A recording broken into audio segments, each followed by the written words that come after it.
ಇವತ್ತು ಉಮೇಶ್ ಕತ್ತಿ ಅವರಿಗೆ ಇವತ್ತು ಅವ್ರಿಗೆ ಆತ್ಮಕ್ಕೆ ನಮನ ಮಾಡುವಂಥ ಕೆಲಸವನ್ನು ನೀವು ಮಾಡಿದ್ರಿ, ಗೌರವ ಕೊಡುವಂಥ ಕೆಲಸವನ್ನು ಮಾಡಿದ್ರಿ. ಇದು ಎಲ್ಲರಿಗೂ ನಾನು ಅಭಿನಂದನೆ ಸಲ್ಲಿಸ್ತೇನೆ. ಉಮೇಶ್ ಕತ್ತಿಯವರ ಏನು ಹಾದಿ ಇದೆ, ನಡೆದು ಬಂದಂಥ ದಾರಿ ಇದೆ, ಆ ಮಾರ್ಗದಲ್ಲಿ ಈ ಭಾಗದಲ್ಲಿ ನಾವೆಲ್ಲರೂ ನಡ್ಕೊಂಡು ಹೋಗಿ ಇನ್ನೂ ಹೆಚ್ಚಿನ ಶಕ್ತಿಯನ್ನು ಕೊಡೋಣ ಅನ್ನುವಂಥ ಮಾತನ್ನ ಈ ಸಂದರ್ಭದಲ್ಲಿ ಹೇಳಿ, ಇಂಥ ಒಂದು ಕಾರ್ಯಕ್ರಮದಲ್ಲಿ ನನಗೂ ಭಾಗವಹಿಸಲಿಕ್ಕೆ ಅವಕಾಶ ಕೊಟ್ಟಿದ್ದೀರಿ, ಗೌರವ ಕೊಟ್ಟಿದ್ದೀರಿ. ಎಲ್ಲ ಸಂಘಟಕರಿಗೆ ನಾನು ಅಭಿನಂದನೆ ಸಲ್ಲಿಸಿ ನನ್ನ 4 ಮಾತನ್ನು ಮುಗಿಸ್ತಾ ಇದ್ದೇನೆ. ನಮಸ್ಕಾರ. ಜೈ ಹಿಂದ್, ಜೈ ಕರ್ನಾಟಕ. ನೆನಪಿನ ಅಂಗಳದಲ್ಲಿ ಸುಂದರವಾದಂಥ ನುಡಿಗಳೊಂದಿಗೆ ನಮಗೆ ಬಲ ತುಂಬಿದಂಥ ಮಾನ್ಯರಲ್ಲಿ ಧನ್ಯವಾದ ಸಮರ್ಪಿಸ್ತಾ, ಆತ್ಮೀಯರೇ, ಮಕ್ಕಳನ್ನು ಕಂಡ ಕೂಡಲೇ ಮಕ್ಕಳಾಗುತ್ತಿದ್ದ ಮುಗ್ಧ ಜೀವ ಅಂದ್ರೆ ಅವರು ಉಮೇಶ್ ಕತ್ತಿಯವರು. ಉಮೇಶಣ್ಣ ಕತ್ತಿಯವರ ಮೊಮ್ಮಗ, ಪ್ರೀತಿಯ ಮೊಮ್ಮಗ, ಅವರನ್ನ ಅಪ್ಪ ಅಂತಾನೆ ಕರಿತಾ ಇದ್ದಂತ ಆರ್ಯನ್ ನಿಖಿಲ್ ಕತ್ತಿ ಇದೀಗ ತನ್ನ ಸವಿ ನುಡಿಗಳ ಮೂಲಕ ತಮ್ಮ ಪ್ರೀತಿಯ ಅಜ್ಜನ ಕುರಿತಾಗಿ 2 ನುಡಿಗಳನ್ನ ಆಡ್ತಾ ಇದ್ದಾರೆ. ವೇದಿಕೆಗೆ ಬರಮಾಡಿಕೊಳ್ತಾ ಇದ್ದಾರೆ ನಿಮ್ಮೆಲ್ಲರ ಚಪ್ಪಾಳೊಂದಿಗೆ ಆರ್ಯನ್ ಇವರನ್ನ.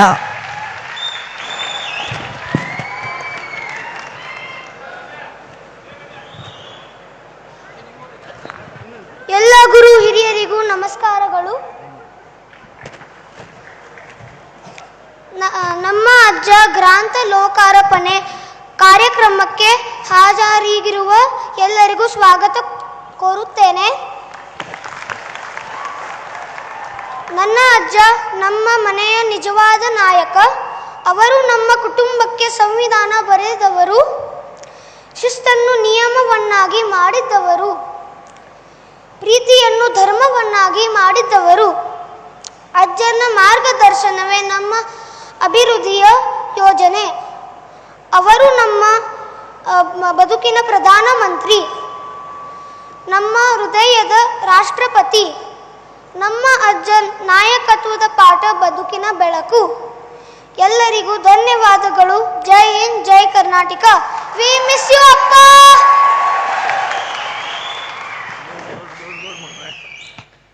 ತೊದಲು ನುಡಿಗಳಲ್ಲಿ ತನ್ನ ಪ್ರೀತಿಯನ್ನ ತೋರ್ಪಡಿಸಿದಂತ ಆರ್ಯನ್ ಇವರಿಗೆ ಧನ್ಯವಾದಗಳನ್ನ ಸಮರ್ಪಿಸ್ತಾ, ಇದೀಗ ನಾನು ಮಾನ್ಯ ರಾಜ್ಯಸಭಾ ಸದಸ್ಯರು ಶ್ರೀ ಈರಣ್ಣ ಕಡಾಡಿ ಸಾಹೇಬರನ್ನ ವೇದಿಕೆಗೆ ಬರಮಾಡಿಕೊಳ್ತಾ ಇದ್ದೇನೆ. ಈ ಒಂದು ಸಮಾರಂಭವನ್ನು ಉದ್ದೇಶಿಸಿ ಮಾತನಾಡುವಂತೆ ವಿನಂತಿಸಿಕೊಳ್ತಾ ಇದ್ದೇನೆ. ಅದೇ ರೀತಿ ಇದೀಗ ತೆರಳುತ್ತಿರುವಂತಹ ಮಾನ್ಯ ಶ್ರೀ ಜಗದೀಶ್ ಶೆಟ್ಟರ್ ಸಾಹೇಬರಿಗೂ ಕೂಡ ಧನ್ಯವಾದಗಳನ್ನ ಸಮರ್ಪಿಸ್ತಾ ಇದ್ದೇನೆ.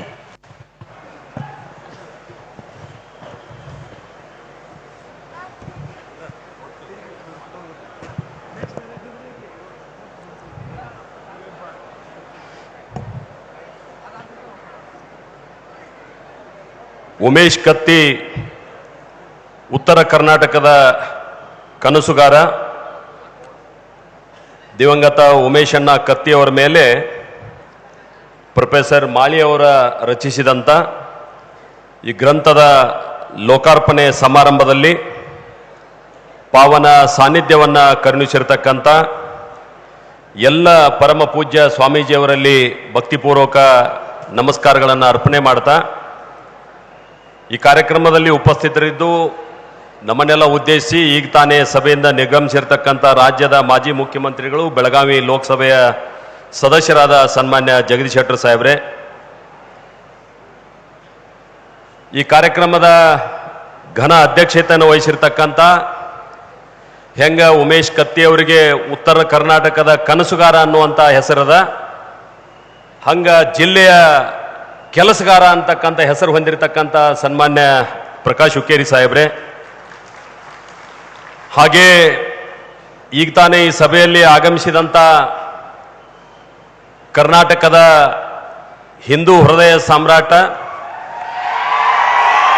ನಮ್ಮೆಲ್ಲರ ನಾಯಕರು ಆಗಿರ್ತಕ್ಕಂಥ ಸನ್ಮಾನ್ಯ ಬಸನಗೌಡ ಪಾಟೀಲ್ ಯತ್ನಾಳ್ರವರೇ, ಜಿಲ್ಲೆಯ ಮತ್ತೊಬ್ಬ ಹಿರಿಯ ರಾಜಕಾರಣಿ, ನೇರ ನಡೆ ನುಡಿಗೆ ಹೆಸರಾಗಿರ್ತಕ್ಕಂಥ ಸನ್ಮಾನ್ಯ ಅಶೋಕ್ ಪಟ್ಟಣ್ರವರೇ, ಉಮೇಶ್ ಕತ್ತಿಯವರ ಅತ್ಯಂತ ಆತ್ಮೀಯ ಸಹೋದರರು, ಸಹಕಾರಿ ರಂಗದ ನೇತಾರರು, ಹಿಂದಿನ ಸಂಸದರಾದಂಥ ರಮೇಶಣ್ಣ ಕತ್ತಿಯವರೇ, ಉಮೇಶ್ ಕತ್ತಿಯವರ ಸುಪುತ್ರರು, ಈ ಭಾಗದ ಶಾಸಕರಾಗಿರ್ತಕ್ಕಂಥ ನಿಖಿಲ್ ಕತ್ತಿಯವರೇ, ಈ ಭಾಗದ ಇನ್ನೊಬ್ಬ ಹಿರಿಯ ರಾಜಕಾರಣಿ ಎ ಬಿ ಪಾಟೀಲ್ರು ಇವತ್ತು ಈ ಸಭೆಯೊಳಗೆ ಇರಬೇಕಾಗಿತ್ತು. ಅವರ ಅನಾರೋಗ್ಯದ ಕಾರಣ ಬಂದಿಲ್ಲ. ಅವರು ಸುಪುತ್ರ ಬಂದಿದ್ದಾರೆ, ವಿನಯ್ ಪಾಟೀಲ್ರವರೇ. ಮತ್ತೊಬ್ಬ ಮಾಜಿ ಸಂಸದರು ಆತ್ಮೀಯರಾದಂಥ ಶಿವಕುಮಾರ್ ಉದಾಸಿ ಅವರೇ, ಅಭಯ್ ಪಾಟೀಲ್ ಅವರೇ, ದುರ್ಯೋಧನ ಐವಳಿ ಅವರೇ, ಗಣೇಶ್ ಶುಕ್ಕೆಯವರೇ, ಹನುಮಂತ್ ನಿರಾಣಿ ಅವರೇ, ವಿಠಲ್ ಹಲಗೇಕರ್ ಅವರೇ, ಸಂಜಯ್ ಪಾಟೀಲ್ರೇ, ಅನಿಲ್ ಬೆನ್ಕೆ ಅವರೇ, ಇಲ್ಲಿ ಉಪಸ್ಥಿತರಿರ್ತಕ್ಕಂಥ ಬಹಳಷ್ಟು ಜನ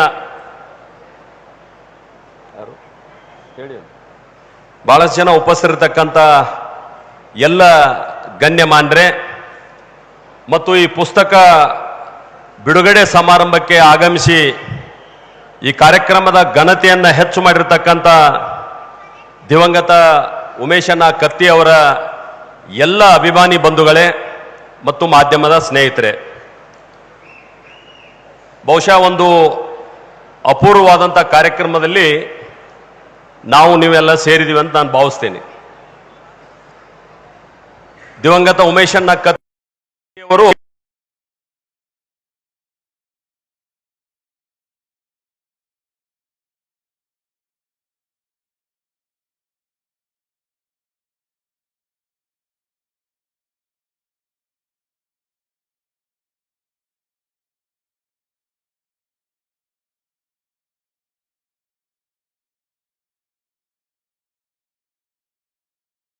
ತಂದೆಯವರ ಆ ಸ್ಥಾನವನ್ನು ತುಂಬಲಿಕ್ಕೆ ಇಡೀ ಕ್ಷೇತ್ರದ ಹಿರಿಯರೆಲ್ಲ ಸೇರಿ ನನಗೆ ಹೇಳ್ತಿದ್ರು ಅವರು. ಆವಾಗ ನಾ ಕೂಡಿದಾಗ ನನಗಿದರ ಇಂಟ್ರೆಸ್ಟೇ ಇರಲಿಲ್ಲ. ನಾನು ಜಿನ್ ಪ್ಯಾಂಟ್ ಹಾಕೊಂಡು ಟಿ ಶರ್ಟ್ ಹಾಕೊಂಡು ಅಡ್ಡಾಡ್ಬೇಕನ್ನವ, ನನಗೆ ಜುಬ್ಬಾ ಪೈಜಾಮ ಹಾಕಿ ಟೊಪ್ಪಿಗೆ ಹಾಕಿ ನಮ್ಮ ತಾಲೂಕಿನೆಲ್ಲ ಹಿರಿಯರು ನನ್ನನ್ನು ಈ ಎಲೆಕ್ಷನ್ ನಿಲ್ಲಿಸಿರು ಅಂತೇಳಿ ಅವ್ರು ನೆನಪು ಮಾಡ್ಕೋತಿದ್ರು ನಾವು ಆವಾಗ ಸೇರಿದಾಗ. ಯಾವತ್ತೂ ಅವರು ರಾಜಕಾರಣಕ್ಕೆ ಬಂದರು. ಬಂದ ನಂತರ ಸುಮಾರು 40 ವರ್ಷಗಳ ಕಾಲ 8 ಬಾರಿ ಈ ಕ್ಷೇತ್ರದಲ್ಲಿ ಚುನಾವಣೆಯನ್ನು ಅವರು ಎದುರಿಸಿದರು. ಪರಿಸ್ಥಿತಿ ಹೆಂಗಿತ್ತಂದ್ರೆ ಅವರಾಗೇನು ಪಕ್ಷ ಬದಲು ಮಾಡಲಿಲ್ಲ.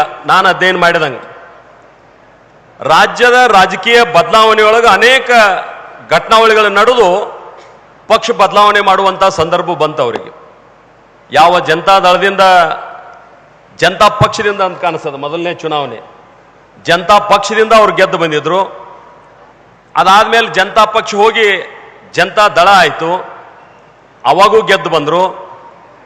ಸಂಯುಕ್ತ ಜನತಾ ದಳ ಆಯಿತು, ಅವಾಗೂ ಅವ್ರು ಗೆದ್ದು ಬಂದರು. ಆಮೇಲೆ ಅವರು JDSನಿಂದನೂ ಗೆದ್ದು ಬಂದರು, BJPಯಿಂದನೂ ಗೆದ್ದು ಬಂದರು. ನನಗೆ ಆಶ್ಚರ್ಯ ಆಗೋದೇನಂದ್ರೆ ಒಬ್ಬ ವ್ಯಕ್ತಿಗೆ ಒಂದೇ ಚಿಹ್ನ ಇಟ್ಕೊಂಡು ಚುನಾವಣೆ ಗೆಲ್ಲೋದು ಭಾಳ ಕಠಿಣದ. ಆದ್ರೆ ಅವರು ಬಹಳಷ್ಟು ಚುನಾವಣೆ ಎದುರಿಸಿದಾಗ ಪ್ರತಿ ಸಲ ಅವ್ರ ಚಿಹ್ನೆ ಬದಲಾಗ್ತಿತ್ತು. ಆದ್ರೆ ಈ ಕ್ಷೇತ್ರ ಜನ ಚಿಹ್ನೆ ನೋಡ್ಲಿಲ್ಲ, ವ್ಯಕ್ತಿಯನ್ನು ನೋಡಿ ಗೆಲ್ಲಿಸಿಕೊಟ್ರು ಅನ್ನುವಂಥದ್ದು ಬಹಳ ಮುಖ್ಯದ. ಅಂದ್ರೆ ಆ ವ್ಯಕ್ತಿಯಲ್ಲಿ ಆ ಶಕ್ತಿಯನ್ನ ಕಂಡಿದ್ರು ಜನ. ಅದ್ರ ಲೀಡರ್ಶಿಪ್ ಇವತ್ತು ಹೆಂಗ್ ಡೆವಲಪ್ ಆಕೈತೆ ಅಂದ್ರೆ ಅವರು ಜನರ ಮಧ್ಯೆ ಹರಡಿದಂತ ಒಬ್ಬ ನಿಜವಾದ ಜನನಾಯಕ ಅವರು. ಆದ್ರೆ ಈಗ ನೋಡಾತು ನಾವು ಜನನಾಯಕರು ಯಾರಂತೇಳಿ. ಈಗ ಪೋಸ್ಟರ್ದಾಗ ಜನನಾಯಕರು ಹುಟ್ಟಾತಾರ. ಯಾವುದರ ಜಾತ್ರೆಯಾಗ ಪೋಸ್ಟರ್ ಕಟ್ಕೋದು, ಯಾವುದರ ಹಬ್ಬದಾಗ ಜಾತ್ರೆ ಪೋಸ್ಟರ್ ಕಟ್ಕೋದು, ಇಲ್ಲಾಂದ್ರೆ ಯಾರ್ದಾರ ಲೀಡರ್ ಕೆಳಗೆ ಪೋಸ್ಟರ್ ಕಟ್ಕೊಂಡು ನಾವು ಜನನಾಯಕರಾಗಬೇಕಂತೇಳಿ ಭಾಳ ಜನ ನೋಡ್ತಾ ಇರ್ತೀವಿ ನಾವು. ಅಂತ ಜನರಿಗೆ ದಿವಂಗತ ಉಮೇಶಣ್ಣ ಕತ್ತಿಯವರು ಮಾದರಿ ಅಂತ ಹೇಳಿ ನಾನು ಹೇಳಲಿಕ್ಕೆ ಬಯಸ್ತೇನೆ. ಅವರು ಇಷ್ಟೆಲ್ಲ ಪಕ್ಷಗಳ ಜೊತೆಗೆ ಸ್ಪರ್ಧೆ ಮಾಡಿ ಗೆದ್ದು ಕೇವಲ ಅಷ್ಟಕ್ಕೆ ನಿಲ್ಲಿಲ್ಲ. ಅವರು ರಾಜ್ಯದ ಹಲವಾರು ಸಚಿವ ಹುದ್ದೆಯನ್ನ ಅವರು ಹೊಂದಿದ್ರು. ನನಗೆ ಬಹಳ ಅಭಿಮಾನದಿಂದ ಹೇಳುವಂತ ಒಂದು ಸಂಗತಿ ಅಂತಂದ್ರೆ ಅವರೊಬ್ಬ ರೈತ ಕುಟುಂಬದಿಂದ ಬಂದಂಥವ್ರು. ಹೀಗಾಗಿ ಕರ್ನಾಟಕ ರಾಜ್ಯದಲ್ಲಿ ಮೊದಲನೇ ಬಾರಿ ಒಟ್ಟು ಬಜೆಟ್ ಮಂಡನೆ ಮಾಡ್ತಿದ್ರು ಎಲ್ಲ ಕಡೆ. ಆದ್ರೆ ಮೊದಲನೇ ಬಾರಿ ಕೃಷಿ ಬಜೆಟ್ ಅನ್ನ ಮಂಡಿಸಿದಂತ ಕೀರ್ತಿ ದಿವಂಗತ ಉಮೇಶಣ್ಣ ಕತ್ತಿಯವ್ರಿಗೆ ಸಲ್ತದ. ಅಂದ್ರೆ ರೈತರಿಗಾಗಿ ಸಪರೇಟ್ ಬಜೆಟ್ ಮಂಡನೆ ಮಾಡಿದಂತ ಕೀರ್ತಿ. ಹೀಗಾಗಿ ರೈತ ಪರವಾದಂತ ಅವರು ನಿಲುವನ್ನು ಹೊಂದಿದ್ರು ಅನ್ನುವಂಥದ್ದನ್ನು ನಾವು ನೆನಪು ಮಾಡ್ಕೊಳ್ಬೇಕಾಗ್ತದೆ. ಮತ್ತು ಅವ್ರ ವ್ಯಕ್ತಿತ್ವ ಹೆಂಗಿತ್ತಂತಂದ್ರ ಒಬ್ಬ ವ್ಯಕ್ತಿಯನ್ನ ಕೇವಲ ರಾಜಕಾರಣಿಯಾಗಿ ನೋಡಕ್ಕಾಗೋದಿಲ್ಲ ಉಮೇಶಣ್ಣ ಕತ್ತಿಯವ್ರನ್ನ. ಅವರು ಕುಟುಂಬದ ಜೊತೆ ಇಷ್ಟು ಅನ್ಯೋನ್ಯ ಇದ್ರಲ್ಲ. ನಾನು ಬಹಳಷ್ಟು ಸಲ ಹೋದ ನೋಡ್ತಿದ್ದೆ ಮನೆಯೊಳಗೆ. ಮೊಮ್ಮಕ್ಕಳ ಮೇಲೆ ಇಷ್ಟು ಪ್ರೀತಿ ಇದ್ರು ಅವರು. ಈಗ ಮೊಮ್ಮಗ ಇಲ್ಲಿ ಭಾಷಣ ಮಾಡಿದ್ರು, ನಾನು ನೋಡಿದೆ. ಬಹಳ ಅತ್ಯಂತ ಪ್ರೀತಿಯಿಂದ ಮೊಮ್ಮಕ್ಕಳನ್ನೆಲ್ಲ ಆಡಿಸೋದು ಮಾಡೋದು, ಯಾರು ಬೇಕಾದವ್ರು ಬರಲಿ, ಬೇಕಾದಂಥ ದೊಡ್ಡ ಲೀಡರ್ ಬರಲಿ, ಕುಟುಂಬದ ಜೊತೆ ಕೂಡ ಬಹಳ ಒಳ್ಳೆಯ ಒಡನಾಟ ಇತ್ತು. ಅವರು ಒಬ್ಬ ಕುಟುಂಬದ ಯಜಮಾನಾಗಿ ಮತ್ತು ಕೃಷಿ ಕುಟುಂಬದಿಂದ ಬಂದಿದ್ದರಿಂದ ನಾನು ಬಹಳಷ್ಟು ಸಲ ಅವ್ರನ್ನ ಭೇಟಿಯಾಗಕ್ಕೆ ಬಂದಾಗ ಬೆಳಿಗ್ಗೆ ಅವ್ರು ಹೇಳ್ತಿದ್ರು, ನಡಿ ಹೊಲಕ್ಕೆ ಹೋಗೋಣ, ಅಲ್ಲೇ ಮಾತಾಡೋಣ ಅಂತೇಳಿ. ಹೊಲಕ್ಕೆ ಕರ್ಕೊಂಡು ಹೋಗೋದೊಂದು ಇದಿತ್ತು ಅವ್ರಿಗೆ. ನಾನು ಕೇಳ್ತಿದ್ದೆ ಅವ್ರು, ನೀವು ಈ ದೊಡ್ಡ ಹುದ್ದೆಗೆ ಬಂದ ಮೇಲೆ ಇದನ್ನೆಲ್ಲ ಹೆಂಗೆ ಸಂಭಾಳಿಸ್ತೀರಿ ಅಂತೇಳಿ. ಅವ್ರು ಹೇಳ್ತಿದ್ರು, ಇಲ್ಲ ಮೊದಲೇ ನಮ್ದು ಕೃಷಿ ಅದ, ನಾವು ಕೃಷಿಯನ್ನು ಬಿಟ್ಟು ಅಂದ್ರೆ ಆ ಗ್ಯಾಪ್ ಆಕೈತಿ, ಅಂದ್ರೆ ಆ ಕನೆಕ್ಷನ್ ಕಟ್ ಮಾಡ್ಕೋಬಾರ್ದು, ನಾವು ಒಕ್ಕಲ್ತನ ನೋಡ್ಲೇಬೇಕಂತೇಳಿ ಮಂತ್ರಿ ಇದ್ದಾಗೂ ಸಹಿತ ಪ್ರತಿನಿತ್ಯ ಹೊಲಕ್ಕೆ ಹೋಗುವಂಥದ್ದು. ಈ ಅರಿಶಿನ ಯಾಕೆ ಹೆಚ್ಚು ಬೆಳೆದಿಲ್ಲ, ಈ ಕಬ್ಬು ಯಾಕೆ ಹೆಚ್ಚು ಬೆಳೆದಿಲ್ಲ, ಇದಕ್ಕೆ ಔಷಧ ಹೊಡೆದಿರಲು, ಇದಕ್ಕೆ ನೀರು ಹಾಕಿರಲು, ಗೊಬ್ಬರ ಹಾಕಿರಲು, ಆ ಹೊಲ್ದಾನ ಅವ್ರನ್ನ ಹಿಂಗೆ ತಿರುಗಾಡ್ತಿದ್ರಲ್ಲ ನೋಡ್ತಿದ್ದೆ, ಭಾಳ ಆಶ್ಚರ್ಯ ಆಕೈತಿ ನನಗೆ. ಅಂದ್ರೆ ಆ ಕನೆಕ್ಷನ್, ಆ ಬೇರ್ ಕಟ್ ಮಾಡ್ಕೋಬಿಟ್ರಿ ಕೆಲವರು. ಕೃಷಿ ಕುಟುಂಬದಿಂದ ನಾ ಬಂದೇನೆ ಅನ್ನುವಂಥದ್ದು. ಒಬ್ಬ ಕೃಷಿಕನಾಗಿ, ಒಬ್ಬ ಕುಟುಂಬದ ಯಜಮಾನಾಗಿ, ಒಬ್ಬ ಕೃಷಿಕನಾಗಿ ಕೇವಲ ಅದಷ್ಟೇ ಅಲ್ಲ, ಅನೇಕ ಉದ್ಯಮಗಳನ್ನು ಕಟ್ಟಿದ್ರು ಅವರು. ಆ ಉದ್ಯಮಗಳನ್ನು ಕಟ್ಟಿದಂಥ ಸಂದರ್ಭದೊಳಗೆ ನಾ ಕೇಳ್ತಾ ಇದ್ದೆ, ಬಿಡ್ರಿ ಹುಡುಗರು ಬಂದಾರ ನೋಡ್ತಾರ, ಎಲ್ಲ ದೊಡ್ಡವ್ರದಾರ, ನೀವು ಯಾಕೆ ಸುಳ್ಳು ಅವ್ರಿಗೆ ಬಿಡುದಿಲ್ಲ ಅಂತೇಳಿ. ನನಗೆ ವಿಶ್ವಾಸ ಬರ್ತಕ್ಕ ಬಿಡುದಿಲ್ಲ ಅವ್ರು ಹೋಗಿ ಬೆಳಿಗ್ಗೆ ಫ್ಯಾಕ್ಟ್ರಿ ಒಳಗೆ ಕುಂದ್ರುವಂಥದ್ದು, ಇಲ್ಲಿ ಸಕ್ಕರೆ ಬಿತ್ತು, ಏನಾತು, ಪ್ರತಿ ದಿವಸ ಕ್ಷೇತ್ರದೊಳಗಿದ್ರಂದ್ರೆ ಆ ಉದ್ಯಮದ ಬಗ್ಗೆನೂ ಬಹಳ ಎನ್ಕ್ವೈರಿ ಮಾಡುವಂಥದ್ದು. ಅಂದ್ರೆ ಒಬ್ಬ ಯಶಸ್ವಿ ಉದ್ಯಮಿ ಕೂಡ ಅವ್ರು ಆಗಿದ್ರು ಅನ್ನುವಂಥದ್ದನ್ನು ಇವತ್ತು ನಾವು ನೆನಪು ಮಾಡ್ಕೋಬೇಕಾಗ್ತದೆ. ಉಮೇಶ್ ಕತ್ತಿ ಅವ್ರನ್ನ ಕೇವಲ ರಾಜಕೀಯ ವ್ಯಕ್ತಿಯಾಗಿ ಅಲ್ಲ, ಇಷ್ಟೇ ಅಲ್ಲ, ಅವರು ರಾಜಕಾರಣಿಯಾಗಿಯೂ ಕೂಡ ಅವ್ರಿಗೊಂದು ಬದ್ಧತೆ ಇತ್ತು, ಕಮಿಟ್ಮೆಂಟ್ ಇತ್ತು. ಆ ಬದ್ಧತೆ, ಕಮಿಟ್ಮೆಂಟು ಇವತ್ತಿನ ರಾಜಕಾರಣಿಗಳು ಇಲ್ಲ ಅನ್ನುವಂಥದ್ದು ಕೂಡ ನಾವು ನೆನಪು ಮಾಡ್ಕೊಳ್ಬೇಕಾಗ್ತದೆ. ಯಾವ ರೀತಿ ಬದ್ಧತೆ ತಮ್ಮ ಕ್ಷೇತ್ರದ ಜನರ ಜೋಡಿ ಅಂತಂದ್ರೆ, ಅತ್ಯಂತ ಸಾಮಾನ್ಯ ಜನ ಬಂದ್ರು ಕೂಡ ಅವ್ರನ್ನ ಅತ್ಯಂತ ಆತ್ಮೀಯತೆಯಿಂದ, ಪ್ರೀತಿಯಿಂದ ಕರೆದು ಮಾತಾಡಿಸುವಂತ ಮತ್ತು ಅವರಿಗೆ ಹುಡುಗಾಟಿಕೆ ಮಾಡುವಂತ ಆ ಸಂಬಂಧ ಏನಿತ್ತಲ್ಲ, ಅನ್ಯೋನ್ಯತೆ, ಅದನ್ನ ನಾವು ನೆನಪು ಮಾಡ್ಕೊಂಡ್ರೆ ಬಹುಶಃ ಇದು ಎಲ್ಲರಿಗೂ ಆಗೋದಿಲ್ಲ ಅಂತ ಅನಿಸ್ತದೆ. ಪ್ರತಿ ಸೋಮವಾರ PLD ಬ್ಯಾಂಕ್ನೊಳಗೆ ಕುಂತು ಬೈಠಕ್ ಇರ್ತಿತ್ತು. ಅದು ಕುರ್ಚಿ ಹಾಕೊಂಡು ಕುಂದಿರ್ತಿಕ್ಕಿಲ್ಲ ಅವ್ರು, ಕೆಳಗ ಗಾದಿ ಮ್ಯಾಗ ಹಾಕೊಂಡು ಟಕ್ಕೆ ಹಾಕೊಂಡು ಕುಂತ್ರ ಅಂದ್ರೆ ಬೆಕ್ಕಾದವ್ರು ಬರಲಿ, ಎಲ್ಲ ಸಮಸ್ಯೆ ಅಲ್ಲೇ ಸಾಲ್ವ್ ಮಾಡಿಬಿಡುದು. ಪ್ರತಿ ಸೋಮವಾರ ಕ್ಷೇತ್ರದೊಳಗಿದ್ರೆ ಸಾಯಂಕಾಲ ಅಲ್ಲೆಲ್ಲೋ ಮತ್ತೆ ಸಂಕೇಶ್ವರದಾಗ ಅಲ್ಲಿ IB ಒಳಗೆ ಹೋಗಿ ಕುಂತು ಜನರ ಸಮಸ್ಯೆ ಕೇಳುವಂತ ಒಂದು ಬದ್ಧತೆ ಅವರಲ್ಲಿತ್ತು ಒಬ್ಬ ರಾಜಕಾರಣಿಯಾಗಿ. ಕೇವಲ ಕುಟುಂಬದ ಯಜಮಾನ, ಕೃಷಿಕ, ಉದ್ಯಮಿ ಮತ್ತು ರಾಜಕೀಯ ವ್ಯಕ್ತಿಯಾಗಿ ಅವರ ಬದ್ಧತೆ ಇಷ್ಟ ಅಲ್ಲ. ನಾನು ಅವ್ರ ಹಳಿ ಮನಿ ಇತ್ತಲ್ಲಿ, ಆ ವ್ಯಾಕ್ಸಿನ್ ಡಿಪೋ ಹತ್ತರ, ನಾನು ಒಬ್ಬ ಜಿಲ್ಲಾ ಪಂಚಾಯತಿ ಅಧ್ಯಕ್ಷ ಆಗಿ ಅವ್ರ ಜೋಡಿ ಬಹಳ ಒಡನಾಟ ಇತ್ತು. ನಾನು ಅಲ್ಲಿ ಹೋಗ್ತಾ ಇದ್ದೆ. ಬೆಳಗಿನ ಹೊತ್ತು ಅವ್ರ ಸ್ನೇಹಿತರದಾರ, ಅನೇಕ ಸ್ನೇಹಿತರು, ಅವ್ರೇನು ಬಹಳ ದೊಡ್ಡ ಕುಟುಂಬದ ಹಿನ್ನೆಲೆಯಿಂದ ಬಂದಂಥವ್ರು, ನಾ ಅಭ್ಯಾಸ ಮಾಡಿದ್ದೆ. ಅವ್ರೆಲ್ಲರ ಜೊತೆ ವಾಕಿಂಗ್ ಮಾಡುವಂಥದ್ದು, ಸಾಯಂಕಾಲ ಬಂದ ಮನಿ ಎದುರುಗಡೆ ಕಟ್ಟಿ ಮೇಲೆ ಕುಂತು ಅವ್ರ ಜೋಡಿ ಹುಡುಗಾಟಿಕೆ ಮಾಡುವಂಥದ್ದು, ಅಲ್ಲಿ ಚುರುಮರಿ ತರಿಸುವಂಥದ್ದು. ಅಂದ್ರೆ ಆ ಕನೆಕ್ಷನ್ ಅವ್ರು ಕಡಿಮೆ ಮಾಡ್ಕೊಂಡಿರ್ಲಿಲ್ಲ. ಅವ್ರ ಸ್ನೇಹಿತರ ಜೊತೆನೂ ಅಷ್ಟ ಆತ್ಮೀಯತೆಯಾಗಿ ಇರುವಂತ ಒಂದು ವ್ಯಕ್ತಿತ್ವವನ್ನು ಹೊಂದಿದ್ರು ಅವರು. ಅಂದ್ರೆ ಇವೆಲ್ಲ ಏನ್ ತೋರಿಸ್ತಾವಂದ್ರ, ದಿವಂಗತ ಉಮೇಶಣ್ಣ ಕತ್ತಿ ಅವರು ಒಬ್ಬ ಸ್ನೇಹಿತರಾಗಿ ಕೂಡ ಜನಾನುರಾಗಿ ಆಗಿದ್ರು.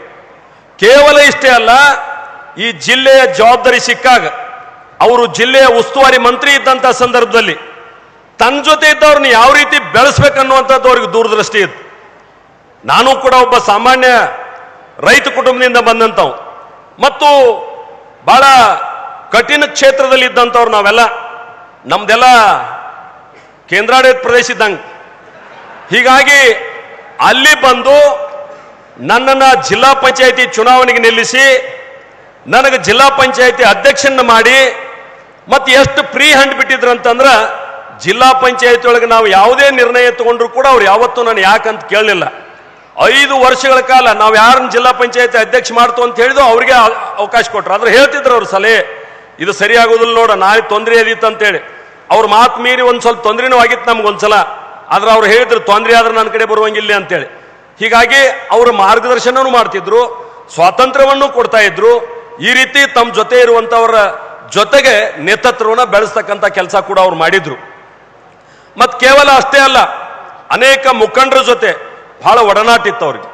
ಡೆವಲಪ್ಮೆಂಟ್ ಕಾರ್ಯ ನಾನು ನೋಡ್ತೀನಿ, ಅವ್ರನ್ನ ನಿರಂತರವಾಗಿ ಡೆವಲಪ್ಮೆಂಟ್ ಕಾರ್ಯದ ಬಗ್ಗೆ ಕಳಕಳಿ ಇರ್ತಿತ್ತು ಅವ್ರಿಗೆ.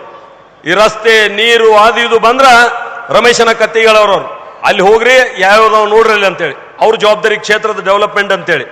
ಅದ್ರ ದೊಡ್ಡ ಪ್ರಾಜೆಕ್ಟ್ ಏನ್ರಿ ಇದ್ರೆ ಅದನ್ನ ನಾನು ಮಾಡ್ತೇನೆ ಅಂತ ಹೇಳಿ ನಾನು ಒಂದು 10 ಸಲ ಬಹುಶಃ ಯಾವುದಿದು ಹಿಡಕಲ್ ಜಲಾಶಯದ ಹತ್ರ ಕರ್ಕೊಂಡು ಹೋಗಿದ್ರು. ನೋಡ್ ಕಡಾಡಿ ಅವರ, ಈಗ ನಮ್ಮ ಜನ ಮೈಸೂರದ ಬೃಂದಾವನ ನೋಡಕ್ ಹೋಗಕ್ ಸಾಧ್ಯ ಇಲ್ಲ. ನಮ್ಮ ಜನ ಮೈಸೂರು ಬೃಂದಾವನದ ಮಾದರಿ ಒಳಗ ಗಾರ್ಡನ್ ಇಲ್ಲೇ ನೋಡ್ಬೇಕು. ನಮ್ಮ ಜನ ಡ್ಯಾಮಿನ ಹಿನ್ನೀರೊಳಗ ಬೋಟ್ನೊಳಗೆ ಓಡಾಡಿ ಬರ್ಬೇಕು. ನಮ್ಮ ಜನ, ನಮ್ಮ ರೈತರು ಓಡಾಡ್ಬೇಕಲ್ಲಿ ಅಂತ ಹೇಳಿ ಒಂದು 100 ಕೋಟಿ ರೂಪಾಯಿ ಪ್ರಾಜೆಕ್ಟ್ ಅನ್ನ ಅಲ್ಲಿ ಮಾಡಿರುವಂತದ್ದನ್ನು ಕೂಡ ಇವತ್ತು ನಾವು ನೆನಪು ಮಾಡ್ಕೋಬೇಕಾಗ್ತದೆ. ಈ ರೀತಿ ಅಭಿವೃದ್ಧಿ ಪರವಾದಂತ ಅವ್ರ ಚಿಂತನೆ ಇರಬಹುದು, ಸ್ನೇಹಿತರ ಜೊತೆ ಅವರು ಇರತಕ್ಕಂಥ ಒಡನಾಟ ಇರಬಹುದು, ತಮ್ಮ ಜೊತೆಗಿರ್ತಕ್ಕಂಥ ಅವ್ರನ್ನ ಬೆಳೆಸ್ತಕ್ಕಂಥ ದಾಡಿಸಿತನ ಇರಬಹುದು, ಕೃಷಿಕ ಇರಬಹುದು, ಕುಟುಂಬ ಜೊತೆ ಇರತಕ್ಕಂಥ ಒಡನಾಟ ಇರಬಹುದು. ನಾವು ಯಾವ್ದು ಹೇಳಿದ್ರು ಕಡಿಮೆ, ಅವರ ಒಬ್ಬ ವ್ಯಕ್ತಿ ಅಲ್ಲ, ಒಂದು ಶಕ್ತಿ ಅಂತ ನಾನು ಪ್ರಾರಂಭದೊಳಗೆ ಹೇಳಿದೆ. ಆದ್ರೆ ಒಂದು ಮಾತು ನನಗೆ ನೆನಪಾಗ್ತದೆ, ಯಾರಿಗೆ ಭಕ್ತಿ ಇರ್ತಕ್ಕಂಥ ಶಕ್ತಿ ಅದ ಅದು ಉಪಯೋಗ ಬರ್ತದೆ. ಕ್ಷೇತ್ರದ ಜನರ ಮೇಲೆ, ಜೊತೆಗೆ ಇರ್ತಕ್ಕಂಥವ್ರ ಮೇಲೆ ಭಕ್ತಿ ಇಟ್ಕೊಂಡು ಕೆಲಸ ಅಂದ್ರೆ ಭಕ್ತಿ ಇರುವ ಶಕ್ತಿ ಅದು ಉಪಯೋಗ ಬರ್ತದೆ. ಅದ್ರ ಕೆಲವು ಶಕ್ತಿ ಹೆಂಗಾಗ್ಯಾವ ಅಂದ್ರೆ ಭಕ್ತಿ ಇಲ್ಲದ ಶಕ್ತಿ ಅದು ಅಪಾಯಕಾರಿ ಆಗ್ತದೆ. ಇವತ್ತು ಭಕ್ತಿ ಇಲ್ಲದ ಶಕ್ತಿನ ಬಹಳ ಆಗಿಬಿಟ್ಟದಾವ್. ಹೀಗಾಗಿ ಅದ್ರ ಬಗ್ಗೆ ನಾವು ಯೋಚನೆ ಮಾಡಬೇಕಾದಂತ ಅಗತ್ಯ ಇದೆ ಅನ್ನುವಂಥ ಈ ಸಂದರ್ಭದಲ್ಲಿ ಈ ಮಾತುಗಳನ್ನು ಹೇಳ್ತಾ ನಾನು ಇಷ್ಟ ವಿನಂತಿ ಮಾಡುವಂಥದ್ದು, ಯಾವ ಉಮೇಶಣ್ಣ ಕತ್ತಿಯವರು ನಮ್ಮ ಜೊತೆಗೆ ಅವರ ದೈಹಿಕವಾಗಿ ಇಲ್ಲದಿದ್ರು ಅವರು ಮಾಡಿ ಹೋದಂಥ ಕೆಲಸಗಳು, ಅವ್ರು ನಡ್ಕೊಂಡಂಥ ರೀತಿ ರಿವಾಜುಗಳು ನಮ್ಮೆಲ್ಲರ ನಡುವೆ ಅದಾವೆ. ಹೀಗಾಗಿ ಆ ಪರಂಪರೆಯನ್ನ ನಾವು ಮುಂದುವರಿಸಿಕೊಂಡು ಹೋಗಬೇಕಾಗ್ಯದ. ನಾನು ರಮೇಶಣ್ಣ ಕತ್ತಿಯವ್ರಿಗೆ ವಿನಂತಿಯನ್ನು ಮಾಡ್ತೀನಿ, ಈ ಕುಟುಂಬದ ಹಿರಿಯರಾಗಿ ಅವರಿದ್ದಾಗ ಅವರು ಬಹಳ ಜವಾಬ್ದಾರಿ ತಗೋತಿರ್ಲಿಲ್ಲ. ಅಂದ್ರೆ ಅಷ್ಟ ಕೆಲಸ ಮಾಡ್ತಿದ್ರು, ಏನಾರ ಬಹಳ ಡಿಸಿಷನ್ ಮಾಡ್ಬೇಕಾಗಿತ್ತಂದ್ರ ಅಲ್ಲಿ ಉಮೇಶಣ್ಣನ ಕೇಳ್ರಿ ಅಂತ ಹೇಳ್ತಿದ್ರು. ಹೀಗಾಗಿ ಅವರು ಬಹಳ ನಿರಾಳವಾಗಿದ್ರು. ನಾನು ಅವ್ರಿಗೆ ವಿನಂತಿ ಮಾಡ್ತೇನೆ, ಇವತ್ತು ಈ ತಾಲೂಕು ಅಷ್ಟೇ ಅಲ್ಲ, ಈ ಜಿಲ್ಲೆಯ ನೇತೃತ್ವವನ್ನು ಕೂಡ ವಹಿಸ್ಕೊಳ್ಬೇಕಾದಂತ ಸಂದರ್ಭ ಬಂತಂದ್ರ ತಾವು ಆ ಜವಾಬ್ದಾರಿಯನ್ನು ವಹಿಸ್ಕೊಳ್ಬೇಕಾಗ್ತದೆ. ಯಾಕಂತಂದ್ರೆ ಉಮೇಶಣ್ಣ ಕತ್ತಿಯವ್ರ ಮೇಲೆ ಇಟ್ಟಂತ ಪ್ರೀತಿಯ ಜನ ಇಡೀ ಜಿಲ್ಲೆಯಾದ್ಯಂತ ಅದಾರ. ಅದ್ರ ಉಪಯೋಗವನ್ನ ನಾವು ತಗೋಬೇಕಾಗ್ತದೆ, ಅವರಿಗೆ ನೇತೃತ್ವವನ್ನ ಕೊಡಬೇಕಾಗ್ತದೆ. ಭಗವಂತ ಸುದೈವದಿಂದ ನಿಮ್ಗೆ ಎಲ್ಲ ಅವಕಾಶಗಳನ್ನು ಕೊಟ್ಟಿದ್ದಾನೆ. ಆರ್ಥಿಕವಾಗಿ ಶಕ್ತಿವಂತರದಿರಿ, ನೀವು ಅತ್ಯಂತ ಸಜ್ಜನ ರಾಜಕಾರಣಿ ಆಗಿದ್ದೀರಿ, ನಿಮ್ಗೆ ಭಗವಂತ ಎಲ್ಲ ವ್ಯವಸ್ಥೆ ಕೊಟ್ಟ, ಜನ ಬೆಂಬಲದ, ಒಳ್ಳೆಯ ಮಾತುಗಾರರಾಗಿದ್ದೀರಿ, ಅಧ್ಯಯನ ಮಾಡಿದಿರಿ. ನೀವು ರಾಜ್ಯಸಭೆ ಲೋಕಸಭೆಯ ಸದಸ್ಯರಾಗಿಯೂ ಕೂಡ ಒಳ್ಳೆಯ ಕೆಲಸವನ್ನು ಮಾಡಿದಿರಿ. ರಾಜಕೀಯ ಕ್ಷೇತ್ರದೊಳಗ ಏರಿಳಿತಗಳು ಬಂದೇ ಬರ್ತಾವ.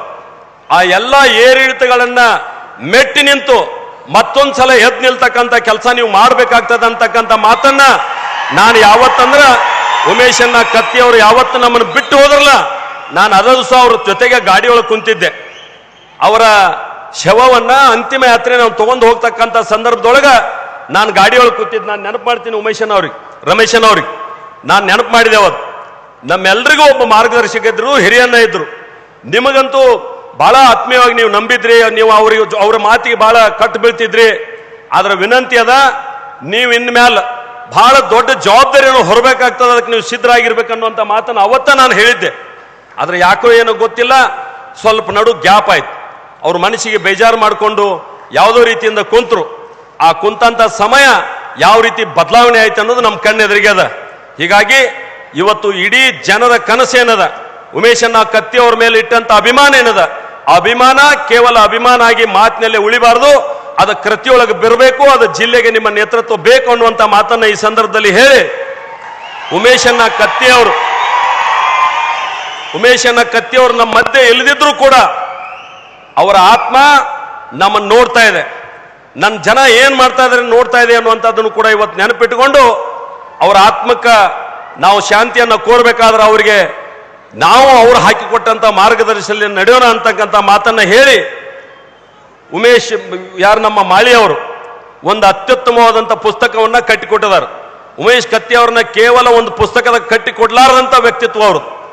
ಅವ್ರ ಸರಳ ಅಂದ್ರೆ ಹೃದಯದೊಳಗೆ ಏನದ ಅದನ್ನ ಡೈರೆಕ್ಟ್ ಹೇಳುವಂತವ್ರು, ಅವ್ರು ಯಾವುದು ಮುಚ್ಚಿಡುವಂಥದ್ದು ಅವ್ರ ಕಡೆ ಇದ್ದೇ ಇರಲಿಲ್ಲ. ಅದರಿಂದ ಬಹಳಷ್ಟು ಸ್ಥಳ ತೊಂದರೆಗೂ ಒಳಗಾಗಿದ್ದಾರೆ. ನಾನು ಗಮನಿಸ್ತೀನಿ ಬಹಳಷ್ಟು ಸಲ, ಯಾವ ಉತ್ತರ ಕರ್ನಾಟಕದ ಕೂಗಿ ಎದ್ದಾಗ ನಾನು ಅವ್ರ ಜೊತೆಗೆ ಇದ್ದೆ. ನಾನು ಕೇಳಿದೆ ಯಾಕೆ ಬೇಕು ನಿಮ್ಗೆ ಅಂತೇಳಿ. ಅವ್ರು ಹೇಳಿದ್ರು, ಲೆಕ್ಕ ಕೊಟ್ರು ನನಗೆ, ಎಷ್ಟು ಲಕ್ಷ ಕಿಲೋಮೀಟರ್ ಓಡಾಡಿದ ಹಳಿ ಬಸ್ ನಮಗೆ ಕಳಿಸ್ತಾರ, ವಿದ್ಯುತ್ ಉತ್ಪಾದನೆ ನಾವು ಮಾಡ್ತೀವಿ, ನಾವು ಬೆಂಗಳೂರಿಗೆ ಕಳಿಸ್ತೀವಿ, ನಮ್ಮ ಜನ ರಾತ್ರಿ ನೀರು ಹಾಸ್ಬೇಕಾಗೈತಿ, ರಾತ್ರಿ ಕರೆಂಟ್ ಕೊಡ್ತಾರೆ ನಮಗೆಲ್ಲ. ಈ ರೀತಿ ಡೆವಲಪ್ಮೆಂಟ್ ಒಳಗೆ ಏನು ತಾರತಮ್ಯ ಆಗಿದೆ ಅನ್ನುವಂಥದ್ರ ಬಗ್ಗೆ ವಿವರಣೆಯನ್ನು ಅವ್ರು ಕೊಡ್ತಾ ಇದ್ರು. ಹೀಗಾಗಿ ಅವರ ಕನಸೇನದ ಉತ್ತರ ಕರ್ನಾಟಕ ಅಭಿವೃದ್ಧಿ ಆಗ್ಬೇಕನ್ನುವಂಥದ್ದು ಮಾಳಿಯವರ ಪುಸ್ತಕದಾಗ ಬರೆದಾರ.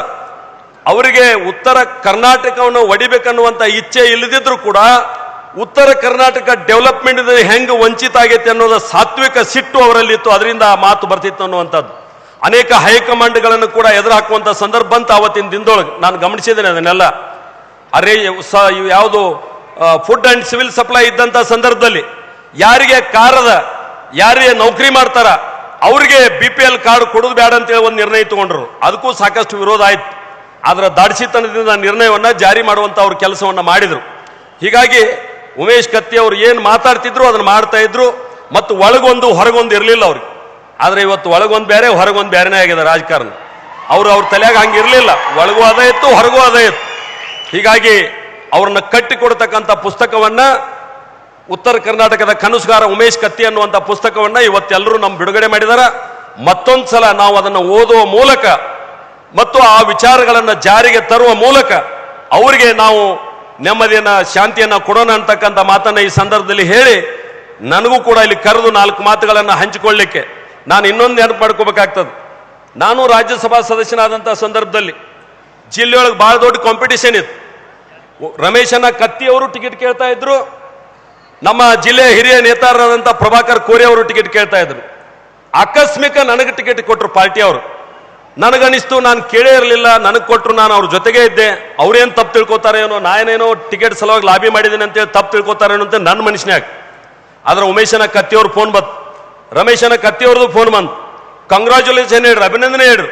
ಹೇಳಿ ಏನು ಹೇಳ್ರಿ ಅಂದ್ರೆ, ನಮ್ಮ ಜಿಲ್ಲೆಗೆ ಸಿಕ್ಕದ, ನಮ್ಮವ್ಗ ಸಿಕ್ಕದ, ನಾನು ಭಾಳ ಅಭಿಮಾನ ಪಡ್ತೀನಿ.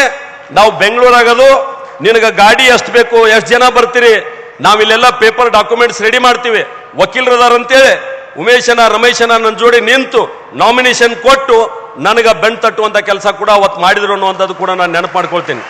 ಹೀಗಾಗಿ ನಾವು ಯಾರ್ಯಾರು ಅವರ ಉಪಯೋಗವನ್ನು ತಗೊಂಡಿದ್ದೀವಿ ಅವರೆಲ್ಲರೂ ನಾವು ಅವರ ಸಲುವಾಗಿ ಏನಾದರೂ ಮಾಡ್ಲಿಕ್ಕೆ ಸಿದ್ಧರಿದ್ದೀವಿ ಅನ್ನುವಂಥ ಮಾತನ್ನು ಈ ಸಂದರ್ಭದಲ್ಲಿ ಹೇಳಿ, ಮತ್ತೊಮ್ಮೆ ನನಗೆ ಅವಕಾಶ ಕೊಟ್ಟಿರ್ತಕ್ಕಂಥ ಎಲ್ಲ ಸಂಘಟಕರಿಗೂ ನನ್ನ ನಮಸ್ಕಾರಗಳನ್ನು ತಿಳಿಸ್ತಾ ನನ್ನ ಮಾತಿಯವ್ರಿಗೆ ಹೇಳ್ತೇನೆ. ನಮಸ್ಕಾರ.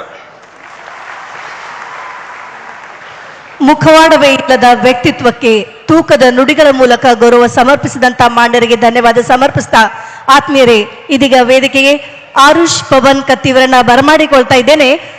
ತಮ್ಮ ಪ್ರೀತಿಯ ಅಜ್ಜನ ಕುರಿತಾದಂತಹ ನುಡಿಗಳೊಂದಿಗೆ ಆರುಷ್ ಇವರ ವೇದಿಕೆಗೆ. ಎಲ್ಲರಿಗೂ ನಮಸ್ಕಾರ. ನಂದು ಹೆಸರು ಆರುಷ್ ಕತ್ತಿ.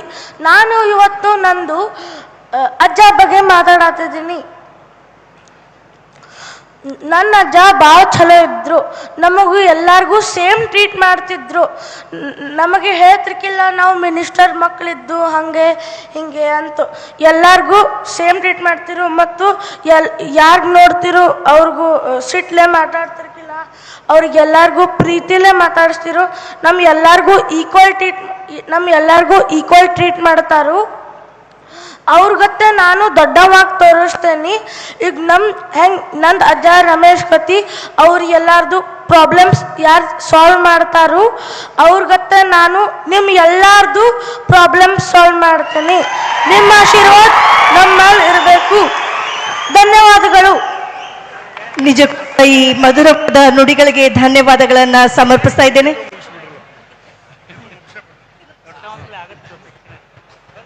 ಶಾಂಭವಿ ಪೃಥ್ವಿ ಕತ್ತಿಯವರು ಕೂಡ ಪ್ರತಿ ಅಜ್ಜನ ಕುರಿತಾಗಿ ತೊದಲ್ ನುಡಿಗಳನ್ನ ಹಂಚಿಕೊಳ್ತಾ ಇದ್ದಾರೆ. ಈ ಮಕ್ಕಳ ಪ್ರೀತಿಗೆ ಬರಲಿ ಚಪ್ಪಾಳೆ. ಎಲ್ಲರಿಗೂ ನನ್ನ ನಮಸ್ಕಾರಗಳು. My name is Shambhavi Prithvi Katti. My grandfather's name is Umesh Katti and Ramesh Katti. I am the granddaughter. Umesh Katti, my grandfather, was a very good person. Was the best person in the whole world. My grandfather taught me more lessons than everyone. He told me every time love others, help others and show kindness. He used to, whoever comes from factory, school or anyone, he used to treat them well and he used to solve their problem. Whoever asked him help, he used to help them. If he could not do that, he used to take some more time and complete it. My grandfather taught me a lesson. Every time help others. Every time don't tell bad words to others. My grandfather used to help this. This is our Katti family's culture. My father, my kaka, my dodappa, my ajja follows this. Dodappa, we all miss you. Dodappa, we'll all take your lessons. We'll take your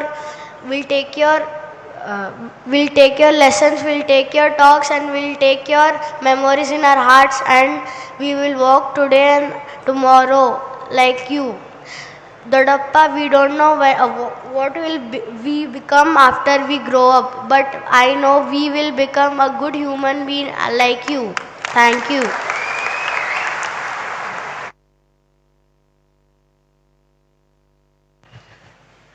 Shri ಉಮೇಶಣ್ಣ ಕತ್ತಿಯವರು ಎಲ್ಲಿದ್ದಾರೆ ಅಂದರೆ ಈ ಮುದ್ದಾದ ಮಕ್ಕಳ ಭವಿಷ್ಯದಲ್ಲಿದ್ದಾರೆ. ಜೋರಾದ ಚಪ್ಪಾಳೆಗಳು ಬರಲಿ. ಧನ್ಯವಾದಗಳೊಂದಿಗೆ ಇದೀಗ ವಿಧಾನಸಭೆಯ ಮುಖ್ಯ ಸಚೇತಕರು ಮತ್ತು ಶಾಸಕರು ಶ್ರೀ ಅಶೋಕ್ ಪಟೇಲ್ ಒಂದು ಕಾರ್ಯಕ್ರಮವನ್ನು ಉದ್ದೇಶಿಸಿ ಮಾತನಾಡುವಂತೆ ವಿನಂತಿಸಿಕೊಳ್ತಾ ಇದ್ದೇನೆ. ಈ ಕಾರ್ಯಕ್ರಮದ ದಿವ್ಯ ಸಾನ್ನಿಧ್ಯ ವಹಿಸಿರ್ತಕ್ಕಂಥ ನಿಡೋಶಿ ಸಿದ್ಧ ಸಂಸ್ಥಾನ ಮಠದ ಶ್ರೀ ಜಗದ್ಗುರು ಪಂಚಮಶಿವ ಲಿಂಗೇಶ್ವರ ಸ್ವಾಮಿಗಳ ನಮಸ್ಕರಿಸುತ್ತಾ ಮತ್ತು ವೇದಿಕೆ ಮೇಲೆ ಕೂತಿರ್ತಕ್ಕಂಥ ಇನ್ನೆಲ್ಲ ಗುರುಗಳಿಗೆ ನಮಸ್ಕರಿಸುತ್ತಾ ಅಧ್ಯಕ್ಷತೆ ವಹಿಸಿರ್ತಕ್ಕಂಥ ವಿಧಾನ ಪರಿಷತ್ ಸದಸ್ಯರು, ಮಾಜಿ ಸಚಿವರು, ದೆಹಲಿಯ ವಿಶೇಷ ಪ್ರತಿನಿಧಿಯಾಗಿರ್ತಕ್ಕಂಥ ನಮ್ಮೆಲ್ಲರ ಹಿರಿಯ ಅಣ್ಣರಾದ ಪ್ರಕಾಶ್ ಬಾಬಣ್ಣ ಹುಕ್ಕೇರಿಯವರೇ ಮತ್ತು ಮಾಜಿ ಮುಖ್ಯಮಂತ್ರಿಗಳಾದಂಥ ಜಗದೀಶ್ ಶೆಟ್ಟರ್ ಅವರೇ ಮತ್ತು ರಾಜ್ಯಸಭಾ ಸದಸ್ಯರಾದ ಈರಣ್ಣ ಕಡಾಡಿಯವರೇ ಮತ್ತು ಕೇಂದ್ರ ಸಚಿವರಾದ ಬಸನಗೌಡ ಪಾಟೀಲ್ ಯತ್ನಾಳ್ ಅವರೇ ಮತ್ತು ಶಾಸಕರಾದ ಅಭಯ್ ಪಾಟೀಲ್ ಅವರೇ, ಗಣೇಶ್ ಹುಕ್ಕೇರಿ ಅವರೇ, ದುರ್ಯಾದನ ಐವಳ್ ಅವರೇ ಮತ್ತು ಸಂಜಯ್ ಪಾಟೀಲ್ ಅವರೇ, ಶಿವಕುಮಾರ್ ಉದಾಸಿ ಅವರೇ ಮತ್ತು ಉಮೇಶ್ ಕತ್ತಿಯವರ ತಮ್ಮವರಾದ ರಮೇಶ್ ವಿಶ್ವನಾಥ್ ಕತ್ತಿಯವರೇ, ಶಾಸಕರಾದ ನಿಖಿಲ್ ಉಮೇಶ್ ಕತ್ತಿಯವರೇ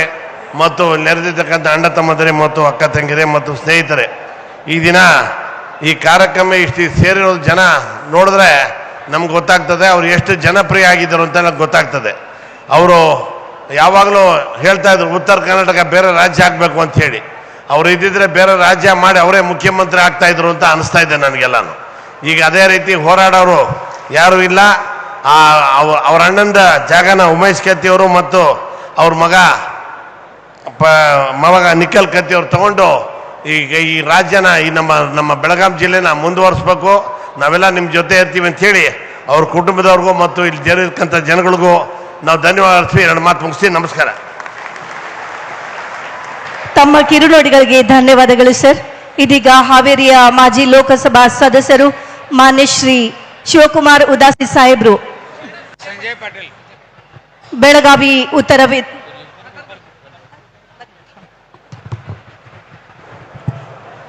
ಬೆಲ್ಲದ ಬಾಗೇವಾಡಿಯಲ್ಲಿ ಇವತ್ತು ದಿವಂಗತ ಉಮೇಶ್ ಕತ್ತಿಯವರ ಗ್ರಂಥ ಲೋಕಾರ್ಪಣೆ ಸಮಾರಂಭದಲ್ಲಿ